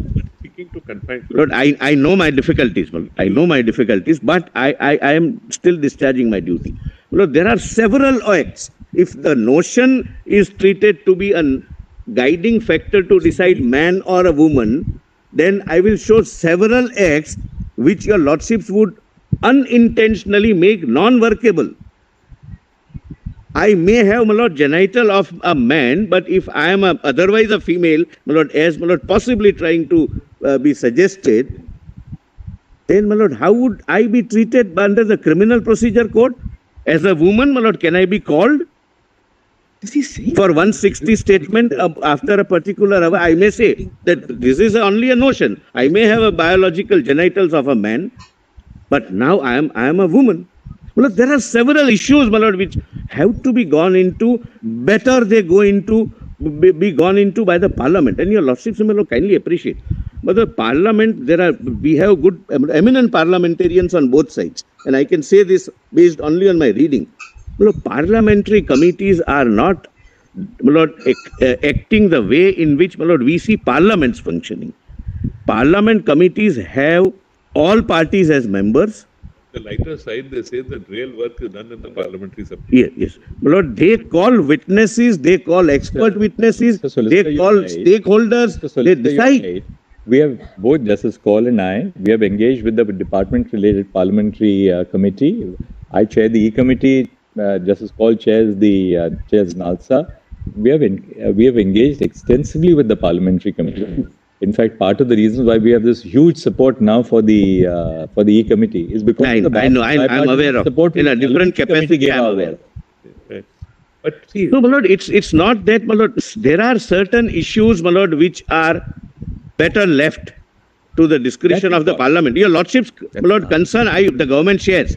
No discrimination, no breach of privacy, right of choosing one sexual, my lord, orientation. Everything is taken care of. Mr. Solicitor, you are underestimating the impact which your argument is having on us. Don't underestimate the impact which your submissions are having on us. And now it's our turn now to put those problems to Mr. Rohit. Another aspect, my lord, another aspect. We know where we are trying to find. I'm fully confident. I'm fully confident. I'm fully confident. Only a minute more. Only a minute more. Let me continue. I'm only saying they came with a broader canvas, much broader canvas. We are saying we are unwilling to go into the broader canvas. We are not willing to go into the broader canvas. We are not willing to go into personal laws issues. We are not willing to go into ABCD. Therefore, they have agreed to, for the time being, confine it only to the aspect which we are willing to rule on. And it cannot be said we must rule on everything. We are only willing to rule on that aspect. If that is the only remit which we are willing to consider, then naturally their arguments or your arguments, you may have arguments whether it can be done under this act or not, whether even what is being sought to be canvassed by them should be left to the legislature to consider whether they would like to get into it. But the remit or the contours of the argument will thus have to be restricted only to the extent we are willing to consider the issue. It can't go beyond. I'll just give an example why I'm saying this. I'm just giving an example. And it is still open to you to argue in response that don't go into even this limited remit. That is again. I'm obliged. What has happened is this. In Navtej Johar, when the limited question was decriminalization of Section 3 X mentioned in 377, the central government very carefully filed an affidavit that we leave it to the wisdom of the court. We are not. But there we did say in no uncertain terms and recorded by your lordships that this is not an issue where we were even remotely touching about other issues of marriage, etc., etc. But as my lords have said, the window of marriage did open there. Now, today your lordships may not go into the question of personal laws, but the window of that personal law will open. Lord, ultimately, your lordships are dealing with her. Solicitor, we cannot ever bind future generations after we are gone. Exactly my submission. These are dusted and done. Lord, that's the task for the future generation. Lord, that's from whether it's the legislature or the court. I mean, we leave it open to. Lord, that's my. I'm not saying your lordship would bind. Your lordship would never bind. That's the majesty of the court. But your lordship's not going it right now and giving some considering giving some relief would not mean that your lordships have never gone. That would, my lord, open another. That's all okay, my lord. That's okay. But ultimately, my lord, your lordship will have to consider this. Even Special Marriage Act does not prohibit. And entry 5 concurrent list is agnostic. It's not on personal law. It's a law of marriage. It's not Hindu marriage, Parsi marriage, or Muslim marriage. It's a law of marriage. It's their right to legalize, not to legalize, provide for many things, etc., etc. And therefore, my lord, again I am reiterating that my preliminary application, and there is a reason why I am repeatedly reiterating, my preliminary objection be taken up first, and your lordships may issue notice, my lord, to all the states. I'm reiterating that request with a purpose, my lord, with an intent. All right, we'll reflect on it at lunch and we'll take a call. Certainly we'll, now that you May I have 2 minutes, Manoj? Yes, Mr. Dedi. Adopting everything which my learned solicitor says, Manoj. About the canvas, Manoj. So far as the Special Marriage Act is concerned, even if Lord this court, I'm assuming Lord the lordships are inclined to update it or read in something in this act, Lord, so as to accommodate Lord the interests of the petitioner.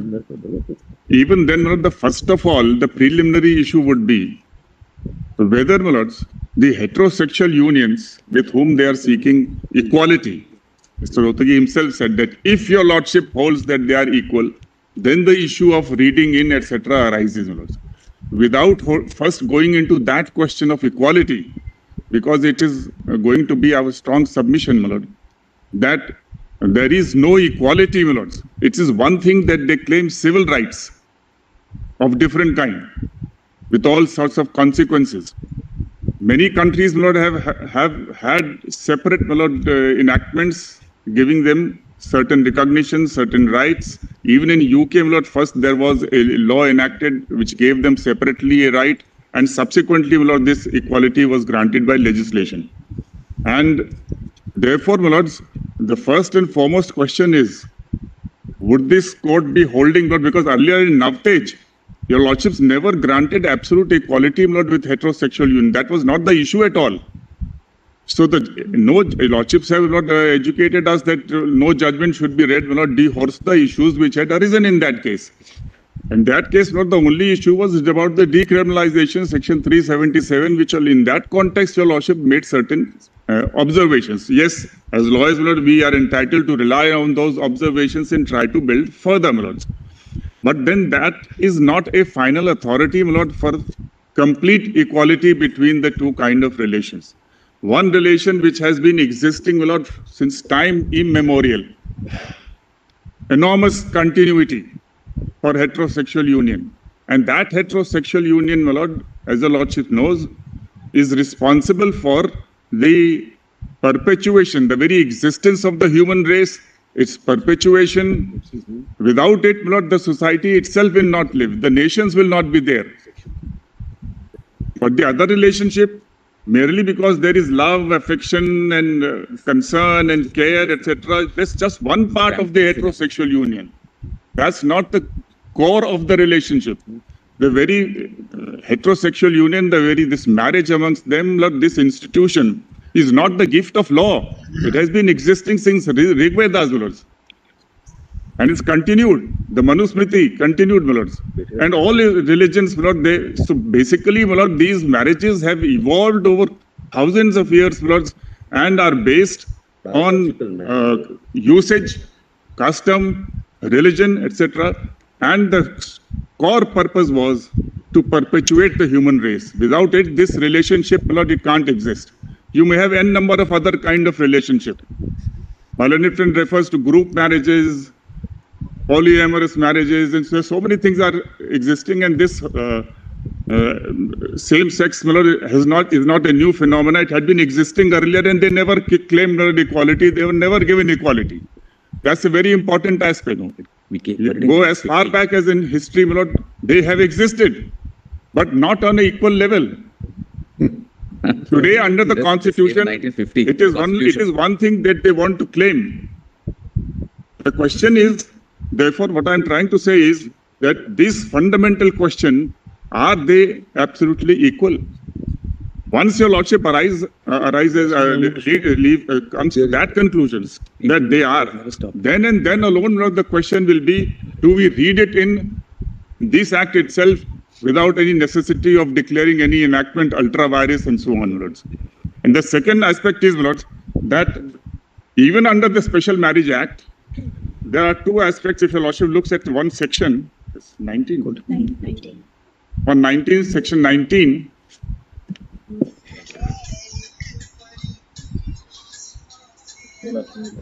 that's it.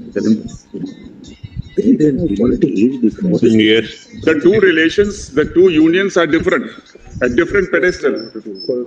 Section 19,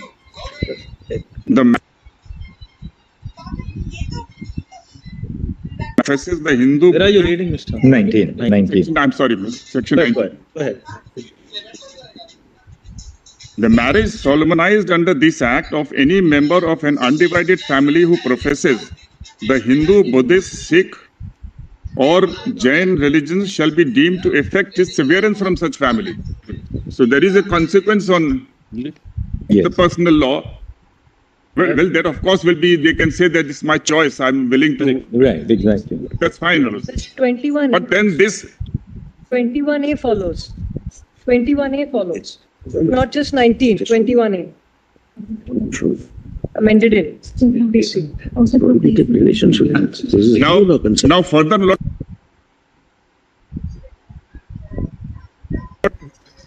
Degree of prohibited relationship.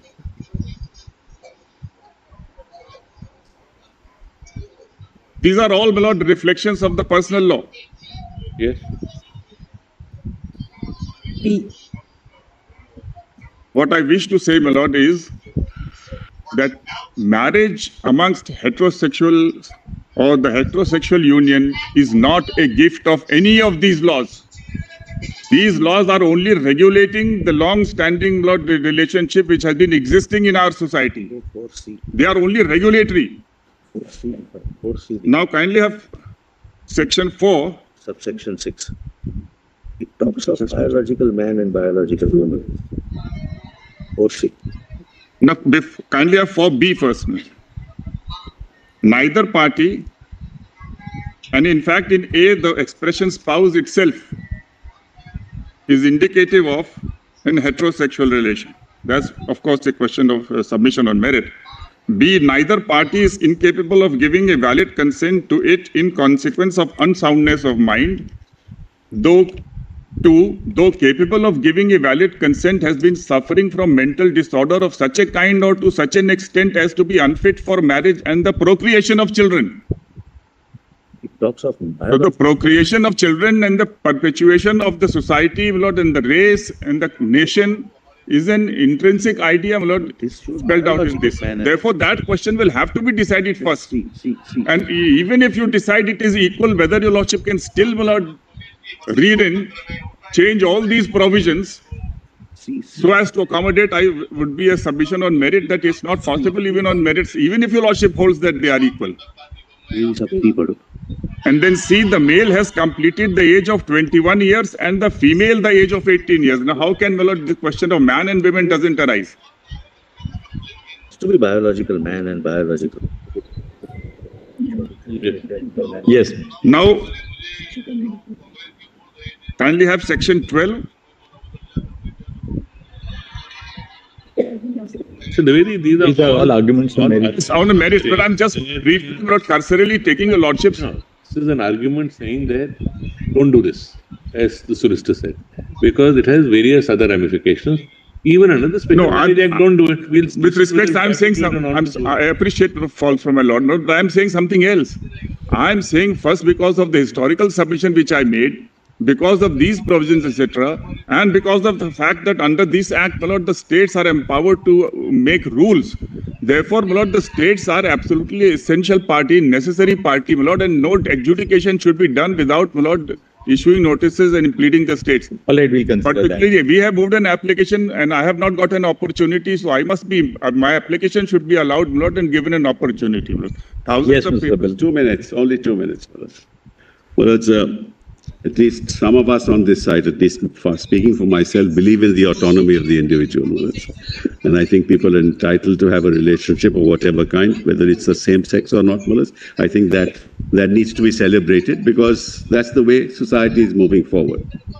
But having said that, assuming your lordships were to say it is a valid marriage, it's fair, your lordships can say that. Now, supposing the marriage breaks down, they've adopted a child, what's going to happen? Who's going to be the father? Who's going to be the tenant? Under procedural criminal law, who is the woman? Who will pay maintenance? These are very, very serious societal consequences of that declaration. Either you take it as a whole or don't take it at all. I'm not averse to either. But if you do it piecemeal, it'll create more problems for that unity, for that union, for those two people, whether they're women or they are. In other legislations, when this has been done, if you look at the legislations around the world, they actually reform all the other laws in tandem with it. If you do it piecemeal, you will actually be hurting that very community. And that's very dangerous. I am all for it personally, but I'm not in this fashion. So are you saying do everything? Either you do everything or you do nothing. But if you do it piecemeal, you're going to hurt that union. You are representing which state? Sorry. Well, I'm not representing anybody. In fact, I need not even argue because your lordships are leaving out personal law for Jamaat. So I need not even argue. But I'm just, I just think want to know, an officer of the court. appreciate the submission, I wanted to know which is the group you represent. If you're not representing Jamaat. I'm sorry? Which is the group you represent? Which is the stakeholder? Jamaat Ulama. Therefore, I am out of it, really, because your lordships have clarified it. I don't have to be here. But I want to, just as having practiced here for so many years, I need to. Yes. These are very, very complex, serious issues. If you decide it piecemeal, it's going to have huge ramifications. There'll be ghettoization. Imagine the impact in a village. Mr. Sibal, what we can do is that at the latter part of the arguments, we'd like you to assist the court for about half an hour or so. Please do. Deeply. We come back. To just take response to biological. There are certain other organizations. For example, Look, we can't be hearing everybody to open their cases. What we'll do is now we've got a broad understanding of where the rival viewpoints are. We'll come back after lunch and now begin with Mr. Rohatgi's submission. May I have your only thing what we wanted to say is not on the merits, but Lord, Bharatiya Sant Samiti, the Hindu chain. I'm not on that. I'm in the institution of marriage. Now just on the society. On the logistics, Mr. Rohatgi, I will finish by 4. By 4 o'clock. Yes. Now, once you have covered this ground, yes, take it that the others will only make short supplementing submissions. Yes. Who will be leading Dr. Singhvi? How long? Dr. Singhvi. Mr. Kirpal wants to. Mr. Kirpal. Mr. Vishwanathan. So, my lord, I'll just submit. Give us a small list. Give us a list of the order. Set out the orders so that we can call out the names one after the other. And we will take it that maybe all of you should be able to conclude by Thursday. Very well, my lord. So that we'll give you until the end of Thursday for the entire this side. And the following week we can, Malad. Even that I feel, once you have addressed supplementing. I don't know if you finish today. How much supplementary can there be? Not much. Lord, I will place the relevant judgments which will establish, according to me, that we have a fundamental right, Lord, to a marriage. So perhaps Thursday afternoon the others can start. I think Thursday afternoon the rest of us can start. And I'll get my choice. Highly obliged. But I would... May I have a turn for a few minutes after?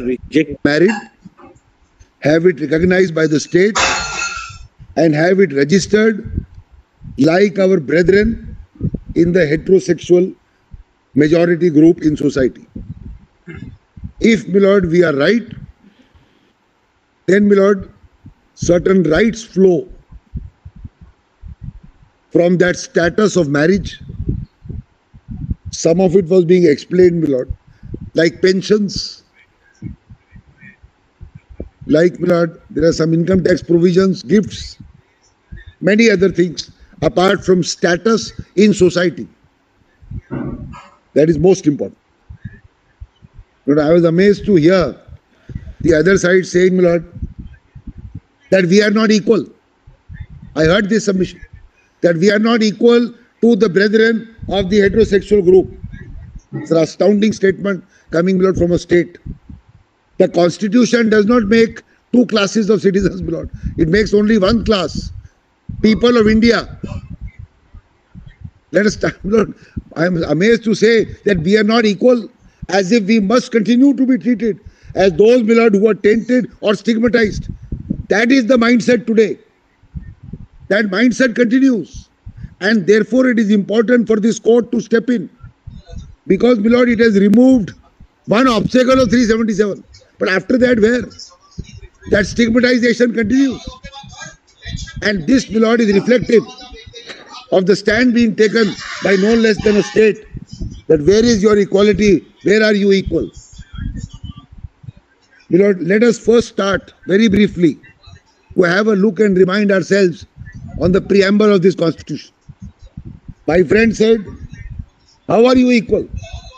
We became equal in 1950. Have a look at the preamble. And then, my lord, I will shortly show the discussion on the preamble in Puttaswamy, in the opinion of his Lordship, my lord, Justice Chandrachud. But first I will show to Lordship, my lord, the preamble. And the Lordships know, my lord, preamble was held to be a part of the constitution in Keshavanand Bharati. It is intrinsic to the understanding of the ethos and the philosophy of the constitution. And, my lord, all these articles 14, 19, 15, 21 really flow, my lord, or are adjuncts of this preamble. Kindly see, my lord.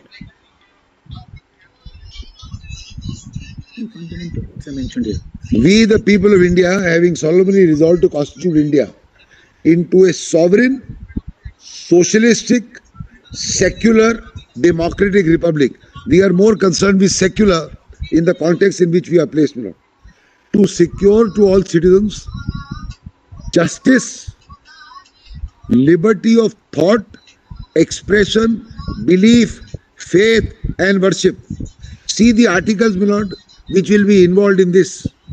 Liberty of thought and expression, Article 19, Article 21 also, because the right to have dignity to live a full life. Faith and worship, religion, secular, pluralistic. It will go to Article 25, 29. Equality of status and opportunity. The implementing provision will be 14, 15 and 16, which are, my lord, a triangle. Not the golden triangle, but a triangle between themselves. 14, 15 and 16. And then to promote among them all fraternity. So justice, liberty, equality will allow, my lord, promotion of fraternity. Fraternity, my lord, is brotherhood, community interest, assuring, these words are prophetic now, assuring the dignity of the individual. Now, my lord, this dignity sits in Article 21 in terms of Puttaswamy. Dignity, an adjunct of privacy, it sits in Article 21. And the unity and integrity of the nation is very important. So it is not, my lord, only dealing with these individual rights. It says that justice, liberty, equality will promote fraternity. What will it do? It will assure the dignity of the people of India or the citizens of India, give them the full panoply of rights under Article 21 and 14, 19, etc. And the unity and integrity, my lord, unity and integrity is a far higher concept than mere individuals. So it will coalesce, my lord. Actually, Mr. Dwadge, there are two words in the preamble which have not been dealt with too often, which is and to secure to all of its citizens. Yes, yes. The first part says to secure to all its citizens. Correct. I'm great. Secure means to enable them to have the protection of or enjoyment of these values. Yes. So affirmatively. Right, affirmatively. Not affirmatively. And that is individual. Yes. Now the latter part says and to promote among them all. That's very important. All, my lord. So it goes beyond the individual. Yes, all means the entire society, which consists, my lord, of citizens having different views, different hues, different color, different religion, but we will treat them under one umbrella. They will form, my lord, and forge the unity of this nation. Why was unity important? Because we had just come after a partition. So it will forge, my lord, all people together as one unit but having dissimilarities. And the pluralistic or secular society accepts and understands diversity, plurality, multilingual, multi-faith, multi-religion, multicultural. That was the concept, not. So justice to each of us, liberty to each of us, equality to each of us, and fraternity among us. I am grateful. I am very grateful. The important So, my Lord, individual, community, Rodgi. citizens, and the nation. This is the sweep. Sorry, my Lord, I am so very sorry. Important expression here, which connects at the lowest level to the unity of the country, is the individual. Yes. The individual to the nation. Correct. I am very grateful. In the context of dignity is connected to individual. Yes. And unity is connected. How will you have unity? Citizens alone. Yeah. And individual is a very Nothing on merits.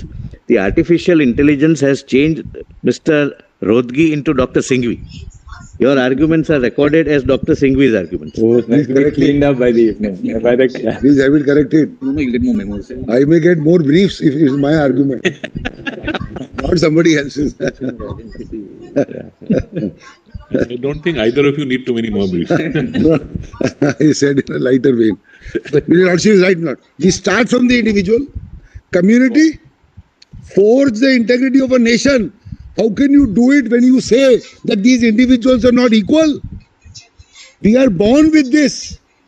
You know, I am pained to read, which is touted in the paper every day, that this is an elitist concept. This is what the affidavit of the application says. Every newspaper carries it now. That this urban elitist concept. You know, when I was doing some research, I found that Nero, the Roman emperor in AD 54 or 58, he married twice, 2 men at that time. And he told the imperial court, please recognize this marriage. My Lord Justice Chandrachud has referred to the origin of Lord Ayappa. I found it very interesting. I read it. How was Lord Ayappa born? My Lord, a union of 2 gods, Lord Shiva and Lord Vishnu, but Lord Vishnu in the role of Mohini. I mean, it's very, very interesting, my Lord. Therefore, nothing is absolute. The solicitor talked about, my Lord, the transgenders. Transgenders is only T out of LGBT. It's only T. LGB is not considered, my Lord, with the transgenders. So therefore, my Lord, these concepts change. I also heard him say, whether the court decides, whether parliament decides, doesn't matter, it's the society which decides, something like that. We will take the Hindu Widows' Right to Remarriage Act, 1860 something. The society was not ready, my Lord, for widows' remarriage till even early 90s. You have those widows' houses, my Lord, in Mathura. Before 1956, bigamy was not. My Lord, but my Lord, the Dominion Parliament in the 1800s moved far ahead of the society and allowed, my Lord, the Hindu widows to remarry. But sometimes the mindset still don't change. It didn't change, my Lord, even till early 1900s, even till 1920s, 30s, and you have those homes, my Lord, in Mathura. So sometimes, my Lord, Parliament or the Legislative Assembly acts with more alacrity. Sometimes it acts, my Lord, with less alacrity. But here, we have moved on. We have moved on. Your Lordship's declaration to remove, my Lord, the obstacle in our way from achieving all this was only one. That is, insofar as the state is concerned, was 377. The second is the mindset. And all this which is argued is actually reflective of that mindset. Heterosexual majority is the only one. That's the only way life is. That's the only way it should be. That's the only way it should be seen. And that is the only way, my Lord, marriage must be seen. That, my Lord, with great respect. Your Lordships have said that the majoritarian way must give way to the constitutional freedoms. Can't be that what majority is doing is correct and therefore you squash the rights of the others. All this is, Lord, a part of the judgment which I'll quickly show to you, Lord. I am not adding anything, Lord, except this some research I had done, my lord, for all this, but otherwise, this is all, my lord, documented. Chief Society today. No, my lord, my friend is right. See, my lord, the Chief Justice referred to this fact. Navtej came, my lord, 5 years ago. In 5 years, we have seen a perceptible difference as to how people view, my lord, people of our community, if you call it that way. Not fully. Some stigma is still there, as I said, in public places, etc. That stigma can only be removed by a declaration of the court, just as we had a declaration in Navtej. We will see one more thing. It's not only our rights. Look at the rights of our parents. I don't know if your lordship read or not. I read an article by Mr. Vivek Arju. Yes. Say that, yes. I read the article by him. In the Indian Express. Yes, I'll pass it on to your lordship if it is not there. I read an article. So rights of others are also involved. Rights of parents, how to treat their children, how to treat them in their society, that is the elder society, in their fraternity. The people ask me, Lord, what do your children do? Where are they? Etc. etc. So the rights of others, that is, my lord, one below and one above. Children and the parents. So rights of many, my lord, are under interplay when you are deciding, my lord, the rights of these people. That's how, my lord, it carries on. Now, my lord, we go straight to judgments. I've read the preamble. Now, no, I'll go to that. Now, my lord, your lordship may note one or two things I will not read because they are well known, and then we will go straight, my lord, to Nalsa, which is the first of this lot. But just make a note, my lord. Secularism was held to be a part of the basic structure in Bombay. My lord, we note the page. I don't want to read it, my lord. It's well known. Secularism was held to be a part of the basic structure in Bombay. 1994, 3 SCC, page 1, paras 145 and 153. Then, my lord, it was also held to be such in Coelho, which is 9 judges, Justice Sabharwal, speaking for the court, 2007, 2 SCC, page 1, paras 106 and 109. And just as an aside, my lord, those of who were in this court at that time, Justice Sabharwal said, my lord, we will start the case on Monday at 10:30 and end it on Friday at 4:30 or 4 o'clock. This 9 judges case.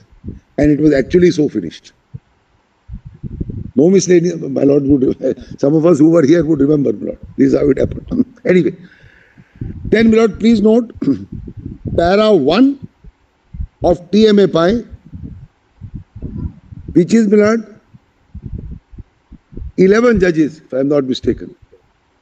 Chief Justice Kirpal, 2002, volume 8, SCC 481, para 1, only the first line that India is a land of diversity. He uses the expression mosaic. Yes. Grateful. Diversity, plurality, secularism, all this means that people who are constituting, Lord, the unity of that nation must move together. They must move together. They are not unequal. That's why do away with Justice Das. Sorry. In Kerala Education Bill. Yes. That too is the first paragraph. Right. 56. 58. 58. So now, my lord, we go straight to Nalsa. So I have to now read passages of 4 or 5 judgments. And we have followed this principle in Ayodhya as well. Yes. In fact, Ayodhya, we said that the 1993 Act was an extension of the basic structure. But, my lord, I wanted to concentrate on this line. Rather, so Nalsa, Puttuswamy, Navtej, Shafin, Deepika. That's, my lord, the line which I wish to take. It's all, my lord, said by lordship. So we go straight to Nalsa, my lord. It's a part of the compilation, my lord, which is on my lordship's mail. Is it on the mail? Yes, it's with them. Volume 1. It's with them. Volume 1. Page 711 of volume 1. Your note. Yes. Page? My lord, it is page 711 of volume 1 of the compilation. 42 PDF. Starts at 738. You put the document volume 1.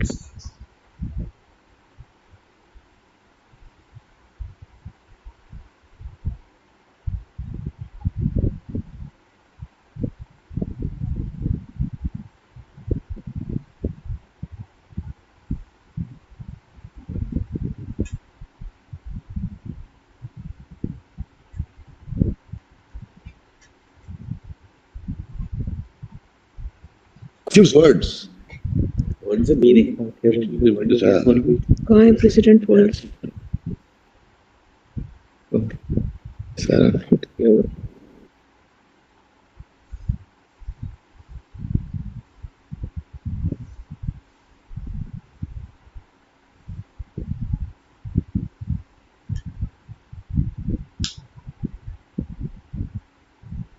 Yesterday evening, on this. Oh, the law clerks will assist me. No, I have a vested interest in ensuring that Justice Call also is on the electronic format.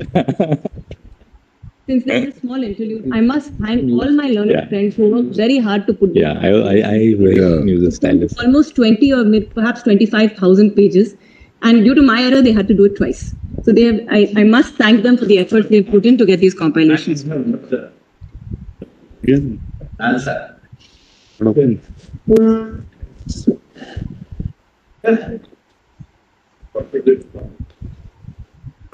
can blame it on the laptop.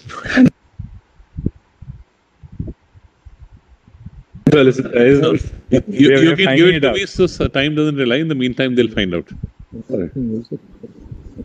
Solicitor, you can give till they find it. You can give. Lordship is saying you give till they find it on that. Got it. Page 742. Volume Page 742 and of the PDF pages. 740. You note me. You punch in 742. Not 742. 742. That's super karna. Yes, 738. Yeah, correct. Chief Justice wants to make sure I am doing it by the time I debit office.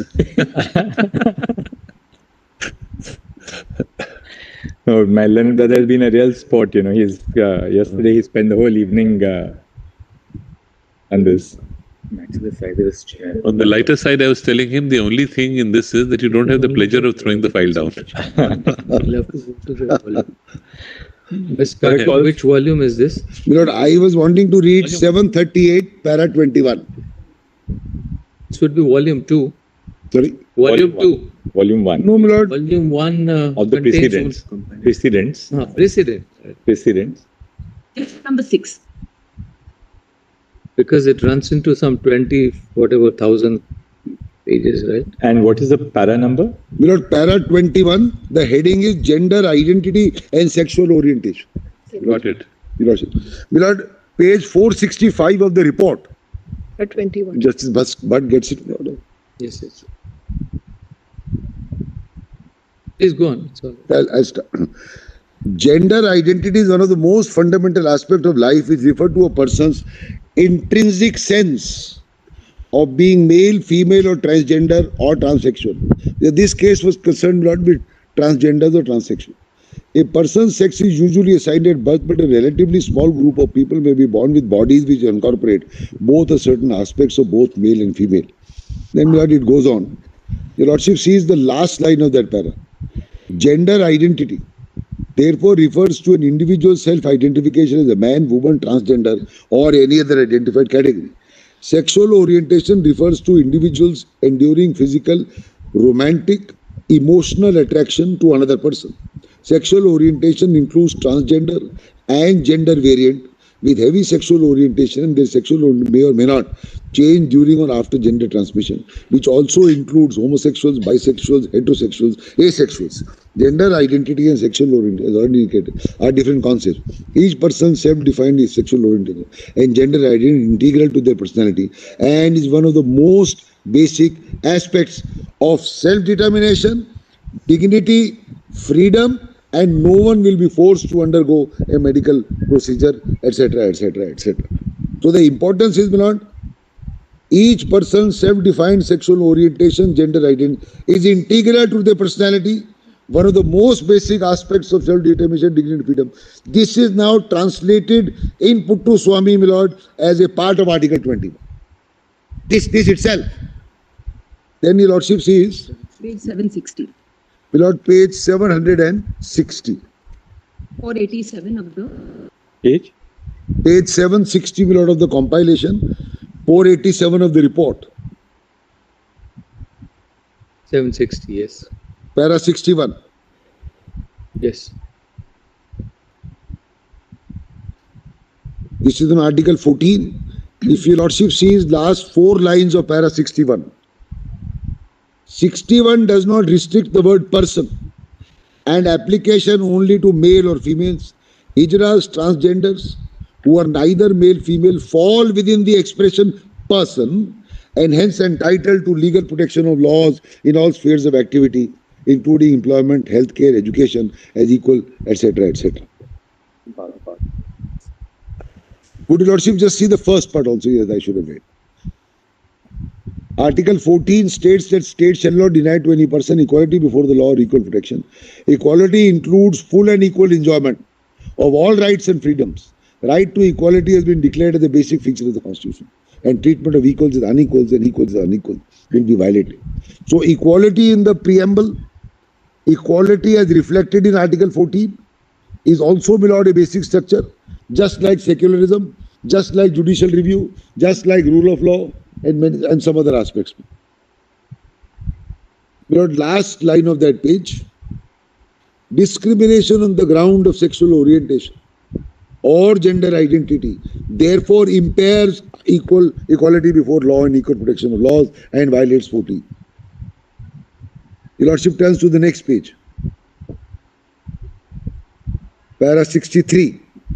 Article 15 and 16 prohibit discrimination against any citizen on certain enumerated grounds, including ground of sex. In fact, both articles prohibit all forms of gender bias and gender-based discrimination. 15 states, state will not discriminate against any citizen on the ground of sex, etc. Then come to 66, my lord.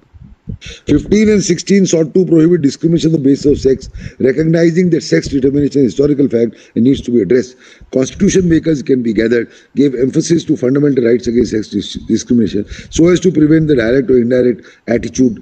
This is important. So as to treat the direct or indirect attitude to treat people differently for the reason of not being in conformity with the stereotypical generalization of binary genders. Both gender and biological attributes constitute distinct components of sex. Biological characteristics, of course, include genitals, chromosomes, secondary sexual features, but gender attributes includes one's self-image, deep psychological or emotional sense of sexual identity and character. The discrimination on the ground of sex under 15-16 therefore includes discrimination on the ground of gender identity. The expression sex is not limited to biological sex of male or female, but intended to include people who consider themselves to be neither male nor female. This then found its way, my lord, in Anuj Garg, that, my lord, employees of a hotel, whether you could, this find will not mention in Anuj Garg. No, but the same thing is in Anuj Garg. Same thing is in Anuj Garg. Though Anuj Garg was earlier. Justice Sinha speaking for the court. Same thing is in Anuj Garg. And what your lordships have, my lord, discounted is the view of Nargesh Mirza. My lord, next page. Second line. State is bound to take some affirmative action for their advancement so that injustice done to them for centuries could be remedied, etc. Then, my lord, 19(1)(a), para 69, just above placetum E.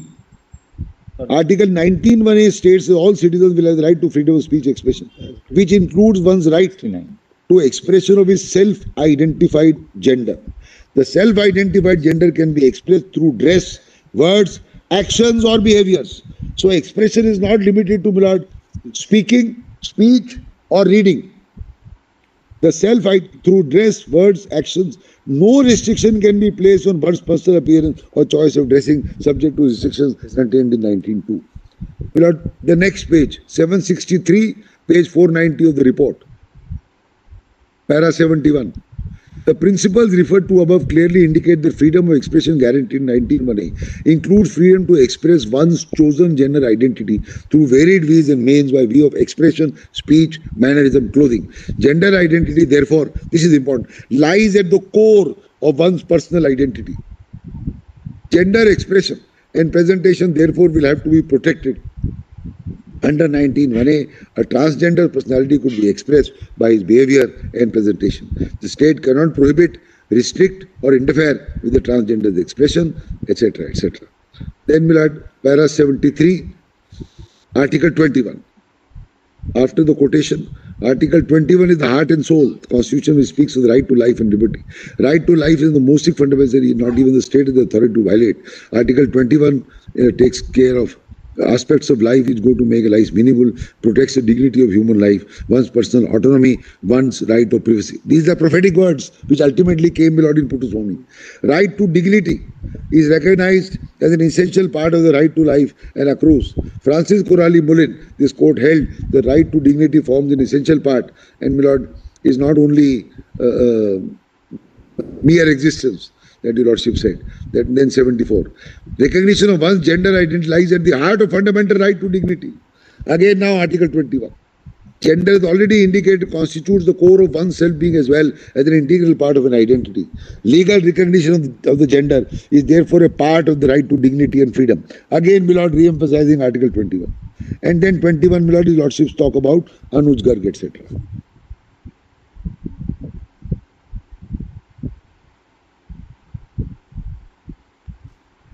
My lord, para 82 on the next page is the same, but I don't wish to read it. That's it. Now we go to Puttu Swami. Puttu Swami, my lord, in the same volume, Page 63. at page, starts at page 63 of the compilation.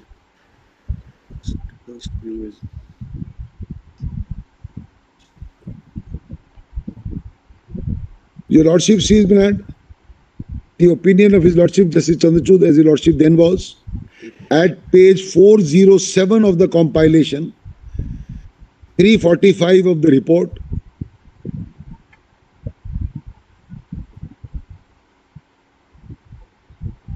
Your lordship will find, if your lordships get that, if all my lords have it, my lord. Yes. Just 1 second. My lord, 407 of the compilation, 345 of the report. What para is it? My lords get it. What para is it, I said? My lord, it starts at 407, page 345 of the report. Page starts at page. I want to go straight to the expounding of the preamble at 464 of the compilation and 402 of the report.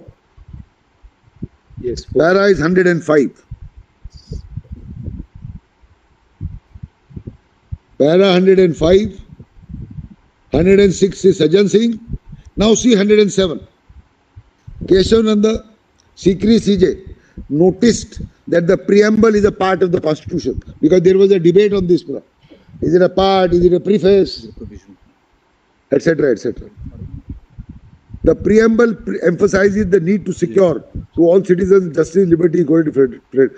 Together they constitute the founding faith or the blueprint of values embodied with a sense of permanence in the constitutional document.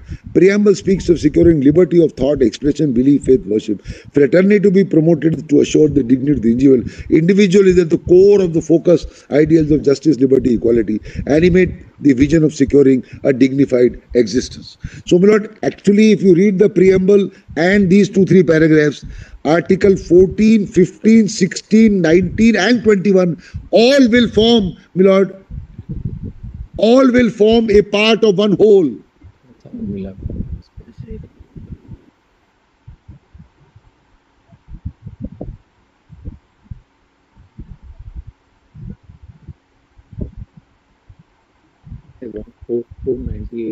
reflected in paras 7 and 8 of Francis on the next page. Bandhua Mukti Morcha, to the same effect. What is life? What is dignity? Then, my lord, para 119 at 468. To live is to live with dignity. This is very important. Dignity and life must coexist. One without the other is no good. The draftsmen of the Constitution define their vision in society, which constitutional values will be attained by emphasizing, amongst other freedoms, liberty and dignity. So fundamental is dignity that it permeates the core of the rights guaranteed to the individual. Part 3. Dignity is the core which unites the fundamental rights, because the fundamental rights seek to achieve for every individual dignity of existence, privacy with the attendant values, assuring dignity and due. Only then life can be enjoyed with dignity, can liberty be of true substance. So if you don't have full enjoyment of life, you will not have, my lord, full dignity. Yes. Then, my lord, paragraph 144, it's marked here, at page 483 of the report.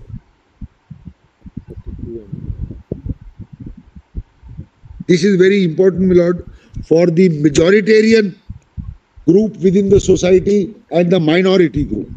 Para 144 is critical, my lord, for my purposes.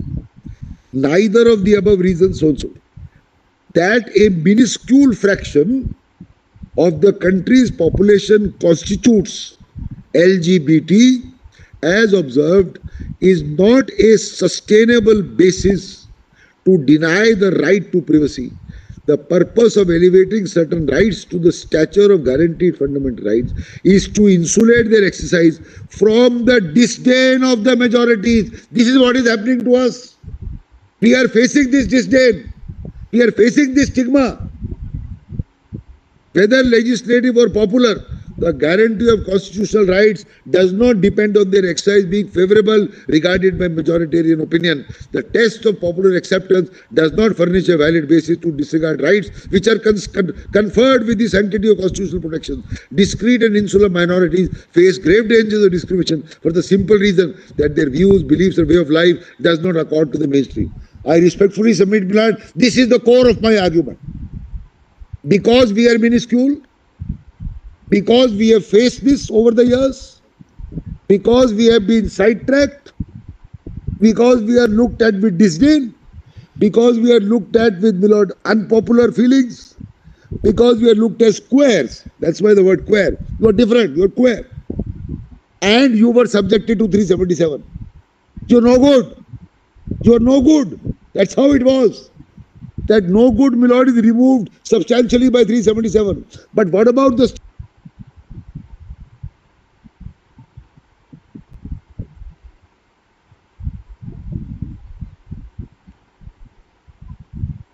Then, my lord, that is Kaushal. My lord, 146. The decision in Kaushal presents a de minimis rationale when it asserts that there are only 200 prosecutions. This is an argument of minuscule against the majority. Kaushal went on this, Milad. Very small people, very small group, how does it matter? Why should it bother? The de minimis hypothesis is misplaced because the invasion of a fundamental right is not rendered tolerable when few are opposed to large number of people. This is the minority versus the majoritarian rule. No steamrolling. No steamrolling of ideas, faiths of one major group over, my lord, a small. Otherwise, my lord, look at religion. It will lead to religious persecutions. Suppose in a country, my lord, the majority is of one religion and you have small other religions. If you go by majority, you will steamroll the other religions. The moment you do that, you lose being secular. You lose, my lord, being plural. So our constitution has guarded against it. Be diverse, yet be Indian. Be whatever religion you have, but you are an Indian. Whatever faith you profess, whatever language you speak, no matter your card or your creed or your caste or your place of birth, the constitution intends to raise all this, my lord,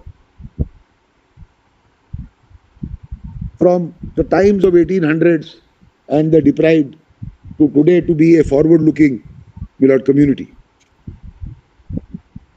And then, my lord, in para 147, your lordship leave the issue of my lord, naftage. Now, my lord, kindly come straight to page 558.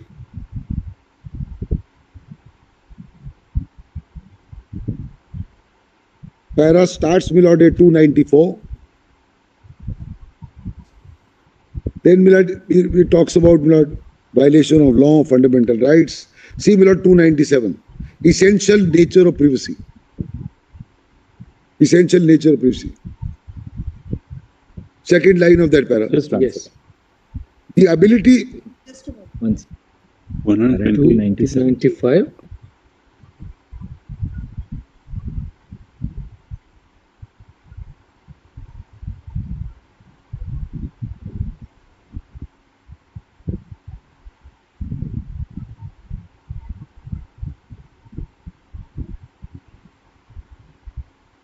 .559 at the foot is para 297.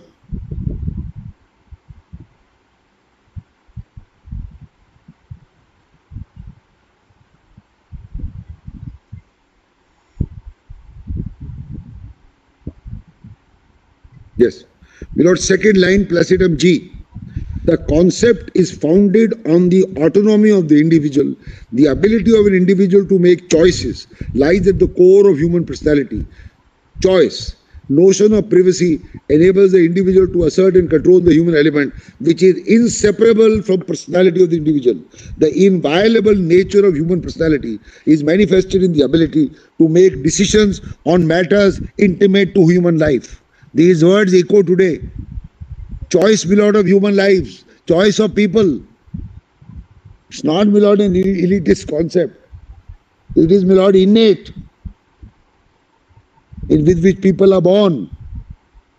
So was Nero born, and thousands of years ago. Autonomy of the individual is associated over matters. On Nero. Sorry, my lord. Let's not model ourselves. Sure. You're right, my lord. You're perfectly right. We can't model ourselves on Nero. Of all the Nero said this, when Rome is burning. There are enough examples in. He was saying that when can't- Rome was burning. I say we can't fiddle. Yeah. Then, my lord, between placidum A and B at page 560 of the report, without the ability to make choices, the inviolability of the personality will be in doubt. One line later. Privacy is a postulate of human dignity. Thoughts and behavioral patterns which are intimate to individuals entitled to a zone of privacy where one is free of societal expectations. In that zone, an individual is not judged by others. Privacy enables each individual to take crucial decisions which find expression in human personality. It enables individuals to preserve their belief, thought, expression, ideology, preferences, choices against, please mark, my lord, very critical, against societal demands of homogeneity. So no steamrolling. Privacy is an intrinsic recognition of heterogeneity or the right of the individual to be different and to stand against the tide of conformity in creating a zone of solitude. Privacy protects the individual from the searching glare of publicity in matters which are personal. Privacy attaches the person not to the place where it is. Privacy constitutes foundation of all liberty because in privacy, an individual can decide how liberty is best exercised, etc., etc. So this is the tide of the majority which is stigmatizing me, my lord. Today it can't criminalize me because of a lordship judgment. It can't criminalize me like Mr. Thomas was criminalized, my lord, in America. When the police came and knocked on the door, it was a police raid. They found, my lord, he was indulging in that act. And he was charged by University of that law of Texas. I can't be criminalized, but the stigmatization continues. My lord, last 10 lines of that page in para 298. The autonomy of the individual is the ability to make decisions on vital matters of concern to life. Privacy has not been couched as an independent fundamental right, but that does not detract from the constitutional protection afforded to it. Once the true nature of privacy in relation with those fundamental rights which are expressly protected and understood. Privacy lies across the spectrum. The guarantee of equality is the guarantee against arbitrary action. It prevents the state from discriminating between individuals. The destruction by the state of a sanctified personal space, whether the body or mind, violates the guarantee against arbitrary action. Privacy of the body entices individual to the integrity of the physical aspects of it. The intersection between one's integrity and privacy entitles the individual to freedom of thought, freedom to believe in what is right, what is wrong, etc., etc. My lord, just between placetums B and C, the freedom under 19 can be fulfilled where the individual is entitled to decide upon his or her preferences. Read in conjunction with 21, liberty enables the individual to have a choice of preferences, etc., etc. Sorry, my lord, I missed one line. See the third line on top. Family, marriage, procreation, and sexual orientation are a part of dignity, and dignity is a part of 21. So what I am requesting your lordship to grant me a declaration is a declaration of my right under 21. That's what I am respectfully submitting. And procreation in, my lord, today's scenario can also include adoption, IVF, surrogacy. Need not only be procreation in one form. I think family comprehends it. Yes.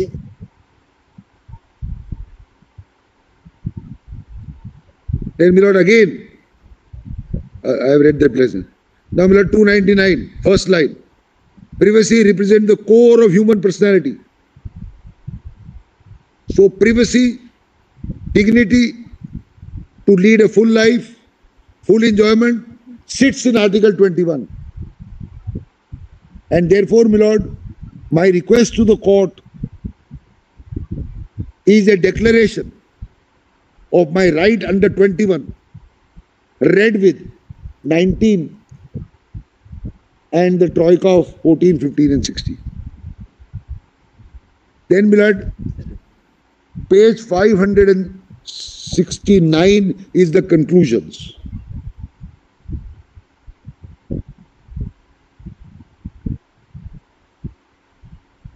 Where MP Sharma Millet is overruled at 316.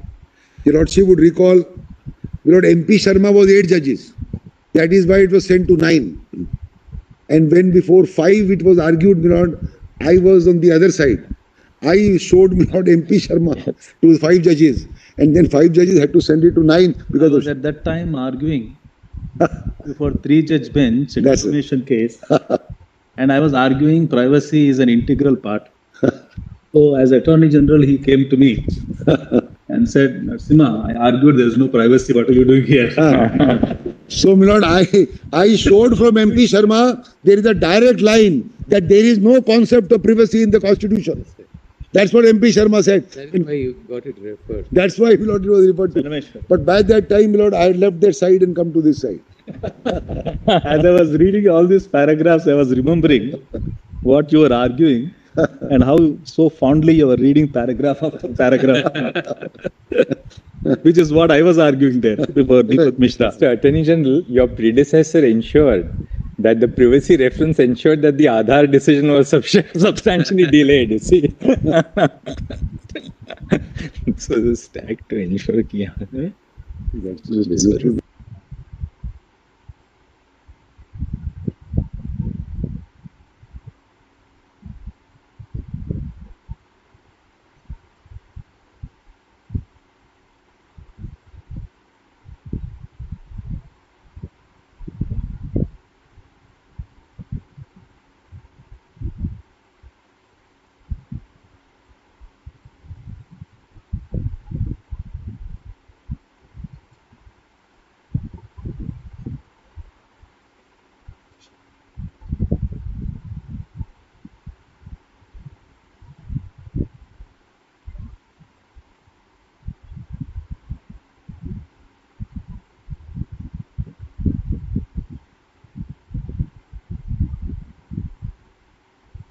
And my lord, Khadak Singh, etc. Milord, see para 321, page 570. This is critical for another reason, and I want to read this. Judicial recognition of the existence of a constitutional right to privacy is not an exercise in the nature of amending the constitution, nor is the court embarking on a constitutional function of that nature which is entrusted to parliament. It applies on all fours to my case. So this is one paragraph. 321. 321, my lord, is very critical for my purposes to counter the argument. Let us wait for parliament to do something, and the court should, my lord, keep its hand off. That, my lord, is answered in 321, applies on all fours. And this is the judgment, my lord, of 9 judges, squarely binding, my lord, on this bench. And the same thing, my lord, I will show from Justice Nariman's view in Shaira Banu. Same thing. But that this is 9 judges, my lord. That's the import of this case. 321 is directly binding me.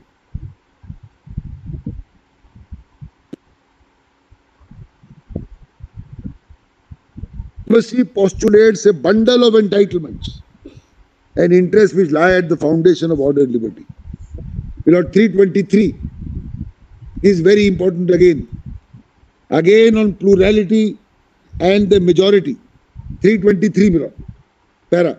Privacy includes at its core the preservation of personal intimacies, sanctity of family, marriage, life, marriage, procreation. Please underline marriage. These are prophetic to my case today. I am arguing a case of family. It's slightly more perhaps because it is not only 21. This is in the context of expounding 21. You want to exercise freedom of association. Yes. Now, whom do you want to? What do you want to speak? Yes. What you speak here and what you speak at home is going to be different. So there's an intersection of privacy in the exercise of every right. 19. Autonomy and privacy go hand in hand along with the exercise of every right. Yes. And not just 21 rights. I appreciate. My right is bolstered by aspects of 19 which your lordship are expounding. But see this blood. Sanctity of family, life, marriage, procreation, home and sexual orientation. What else am I wanting? It is already granted. That's why I said, Milord, I am not reinventing the wheel. It's all here. I am only putting it together. Because there was no question of marriage in those cases. Declaration, Milord, of the Constitution for dignity. So if I get the declaration at the top level, then the statutory level under the Constitution, Milord, is subservient, Milord, level. This must give way and, Milord, adapt itself to the head.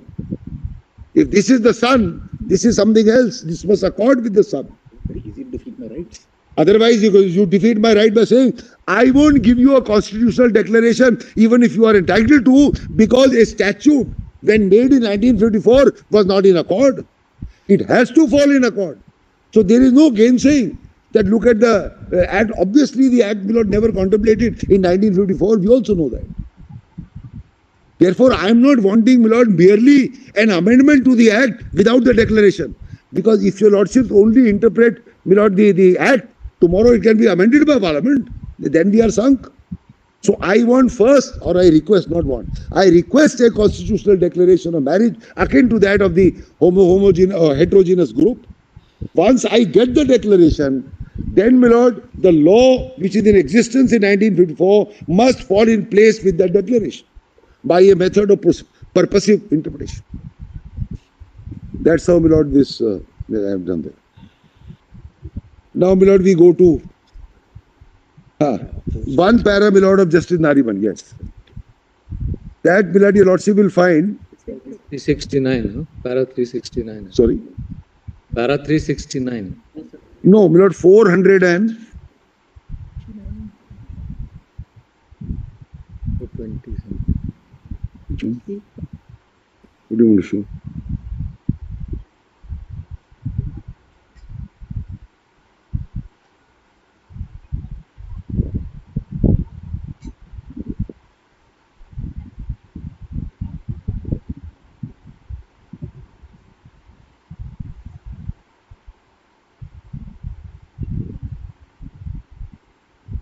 power envisaged in the Constitution.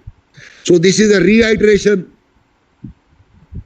of my lord. You might turn over the page. My lord. Where this scholar has quoted from Mosley. Yes. Page 698, Paro 130. Yeah, Mosley, yes. So the David versus Goliath concept will not allow steamrolling. The observation made in Mosley in a broader concept may be usefully referred to. It is not simply a matter of personal privacy versus the public interest. The modern perception is that there is public interest in respecting personal privacy. It is thus a question of taking into account conflicting public interest considerations, evaluating them according to increasing well-recognized criteria. When the courts identify an infringement of a person's Article 8 rights, particularly in the context of freedom to conduct his sex life, personal relations as he wishes, it is a right to afford remedy and to vindicate that right. The only permitted exception is where there is countervailing public interest, which is to say circumstances strong enough to outweigh it. So what is important is, pausing here for a minute, right to afford a remedy and vindicate that right. I am wanting, Lord, vindication of my right. Then, Lord, this goes on.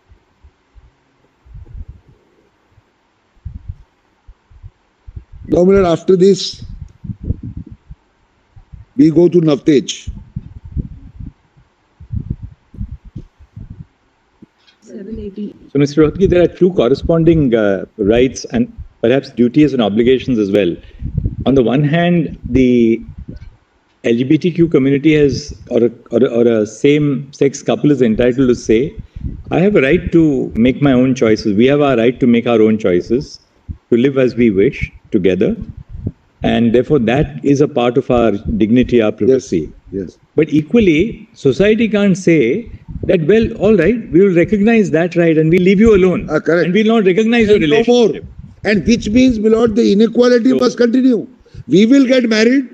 We will be the main people will look up to. But you are those who just stay where you are, minus 377, and people will not look up to you. So we will deprive you of the benefit My lord. of conventional social institutions. Yes, which we have as the majority, but you won't get it. It's not enough really in terms of privacy to leave them alone. Yes. And to make their choices. Yes. But to assert a right equally to have the recognition of those social institutions. So you are at par. Then only you will be at par. Then the even platform is the phrase used by Lord Chief Justice Chandrachud. How will it be even platform? Even platform means, my lord. It's not an equality. What Chief Justice is emphasizing is the corresponding duty on the state to. Yes. Not good enough to say, my lord, leave you alone, minus 377, be happy. I'm putting it very. Because, each of us, I said that in that part of the judgment where, in a sense, privacy is an individual concept, which allows you to get to the core of your being and to live your life as you want. Your choice. Yes. But equally, each of us are social individuals, social animals, so to speak. And therefore, for society to assert that, all right, we'll leave you alone, or the state will leave you alone. But stay where you are. We will not, exactly. We will deny you a recognition of those social relationships. That's right. Which go to the fulfillment of life. That, according to you, is impermissible. Absolutely. Otherwise, there will be no one homogeneous unity in a nation, my lord. There's a positive obligation which is cast on the state. My lord, take reservations. Why were reservations introduced? There was inequality. For various reasons, rich, poor, caste, creed. State gave, my lord, affirmative action to bring them up. That's why, my lord, to bring them up so as to be at par.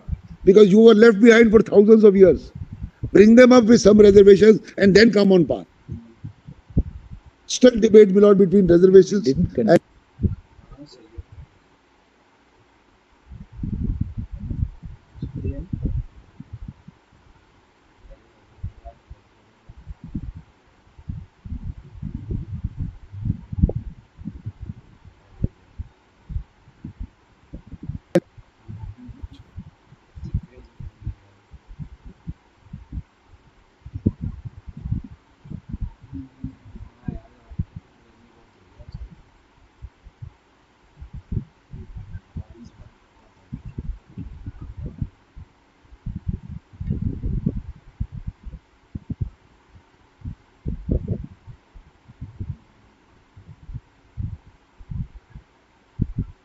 The only difference is, my lord, 377 is gone.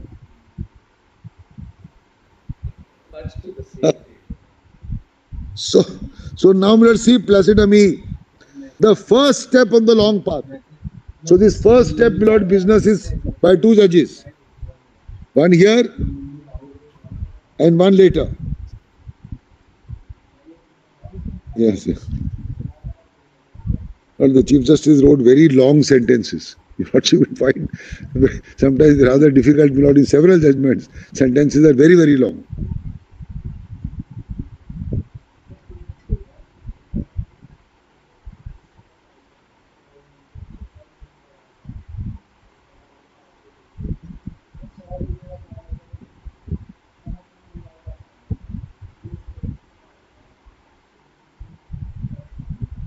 The writer side sharing that your late father used to write the reverse. He had the Lord Denning style of writing, very crisp sentences and small, yes, short, yes, that's it. Very short.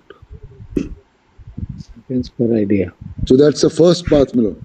See, my lord, the last three lines above para 5. We have to be ready to the perceptions, stereotypes and prejudices deeply ingrained in the societal mindsets so as to usher inclusivity in all spheres and empower all citizens without any kind of alienation and discrimination. Non-acceptance by any societal norm or notion, punishment by law on some obsolete idea. That is the 377 business. Then, my lord, we go straight to Nice guy. paras 96 and 97 and, my lord, page 880 of the compilation and page 98 of the report. PDF 910. 880. My lord, PDF 910, para 96. Page 880. Yes, Lord. The rights that are guaranteed as fundamental rights in our constitution are dynamic and timeless rights of liberty. 96. Para 96. Yes. This is page 8. Yes. The rights that are guaranteed as fundamental rights in our constitution are dynamic and timeless rights of liberty and equality. It will be against the principles of the constitution to give them a static interpretation without recognizing their transformative and evolving nature. Then para 97. Constitution fosters and strengthens the spirit of equality, envisions a society where every person enjoys equal rights, which enable him to grow, realize his or his potential. This guarantee of recognition of individuality runs through the entire length of the dynamic instrument. Constitution is conceived and designed in the manner which acknowledges change is inevitable, etc., etc. And then, my lord, one para. Kindly turn to, my lord, page 888 of the compilation. Para 127. This is again, my lord, minuscule part vis-a-vis the majority. That's para 127. The society as a whole, or even a minuscule part, may aspire and prefer different things. They are perfectly competent to have freedom to be different, like different things, so on and so forth, provided that their different tastes, liking remain within the legal framework. Neither will statute nor results in the abridgment of fundamental rights. 128. It is the concept of constitutional morality which strives and urges the organs to a state to maintain a heterogeneous fiber in society, not just in the limited sense, but in multifarious ways. It is the responsibility of all three organs to cover any propensity or proclivity of popular sentiment or majoritarianism. Any attempt to push or shove a homogeneous, uniform, consistent, and a standardized philosophy throughout the society will violate constitutional morality. So again, my lord, no steamrolling. Your lordship may then turn, my lord, to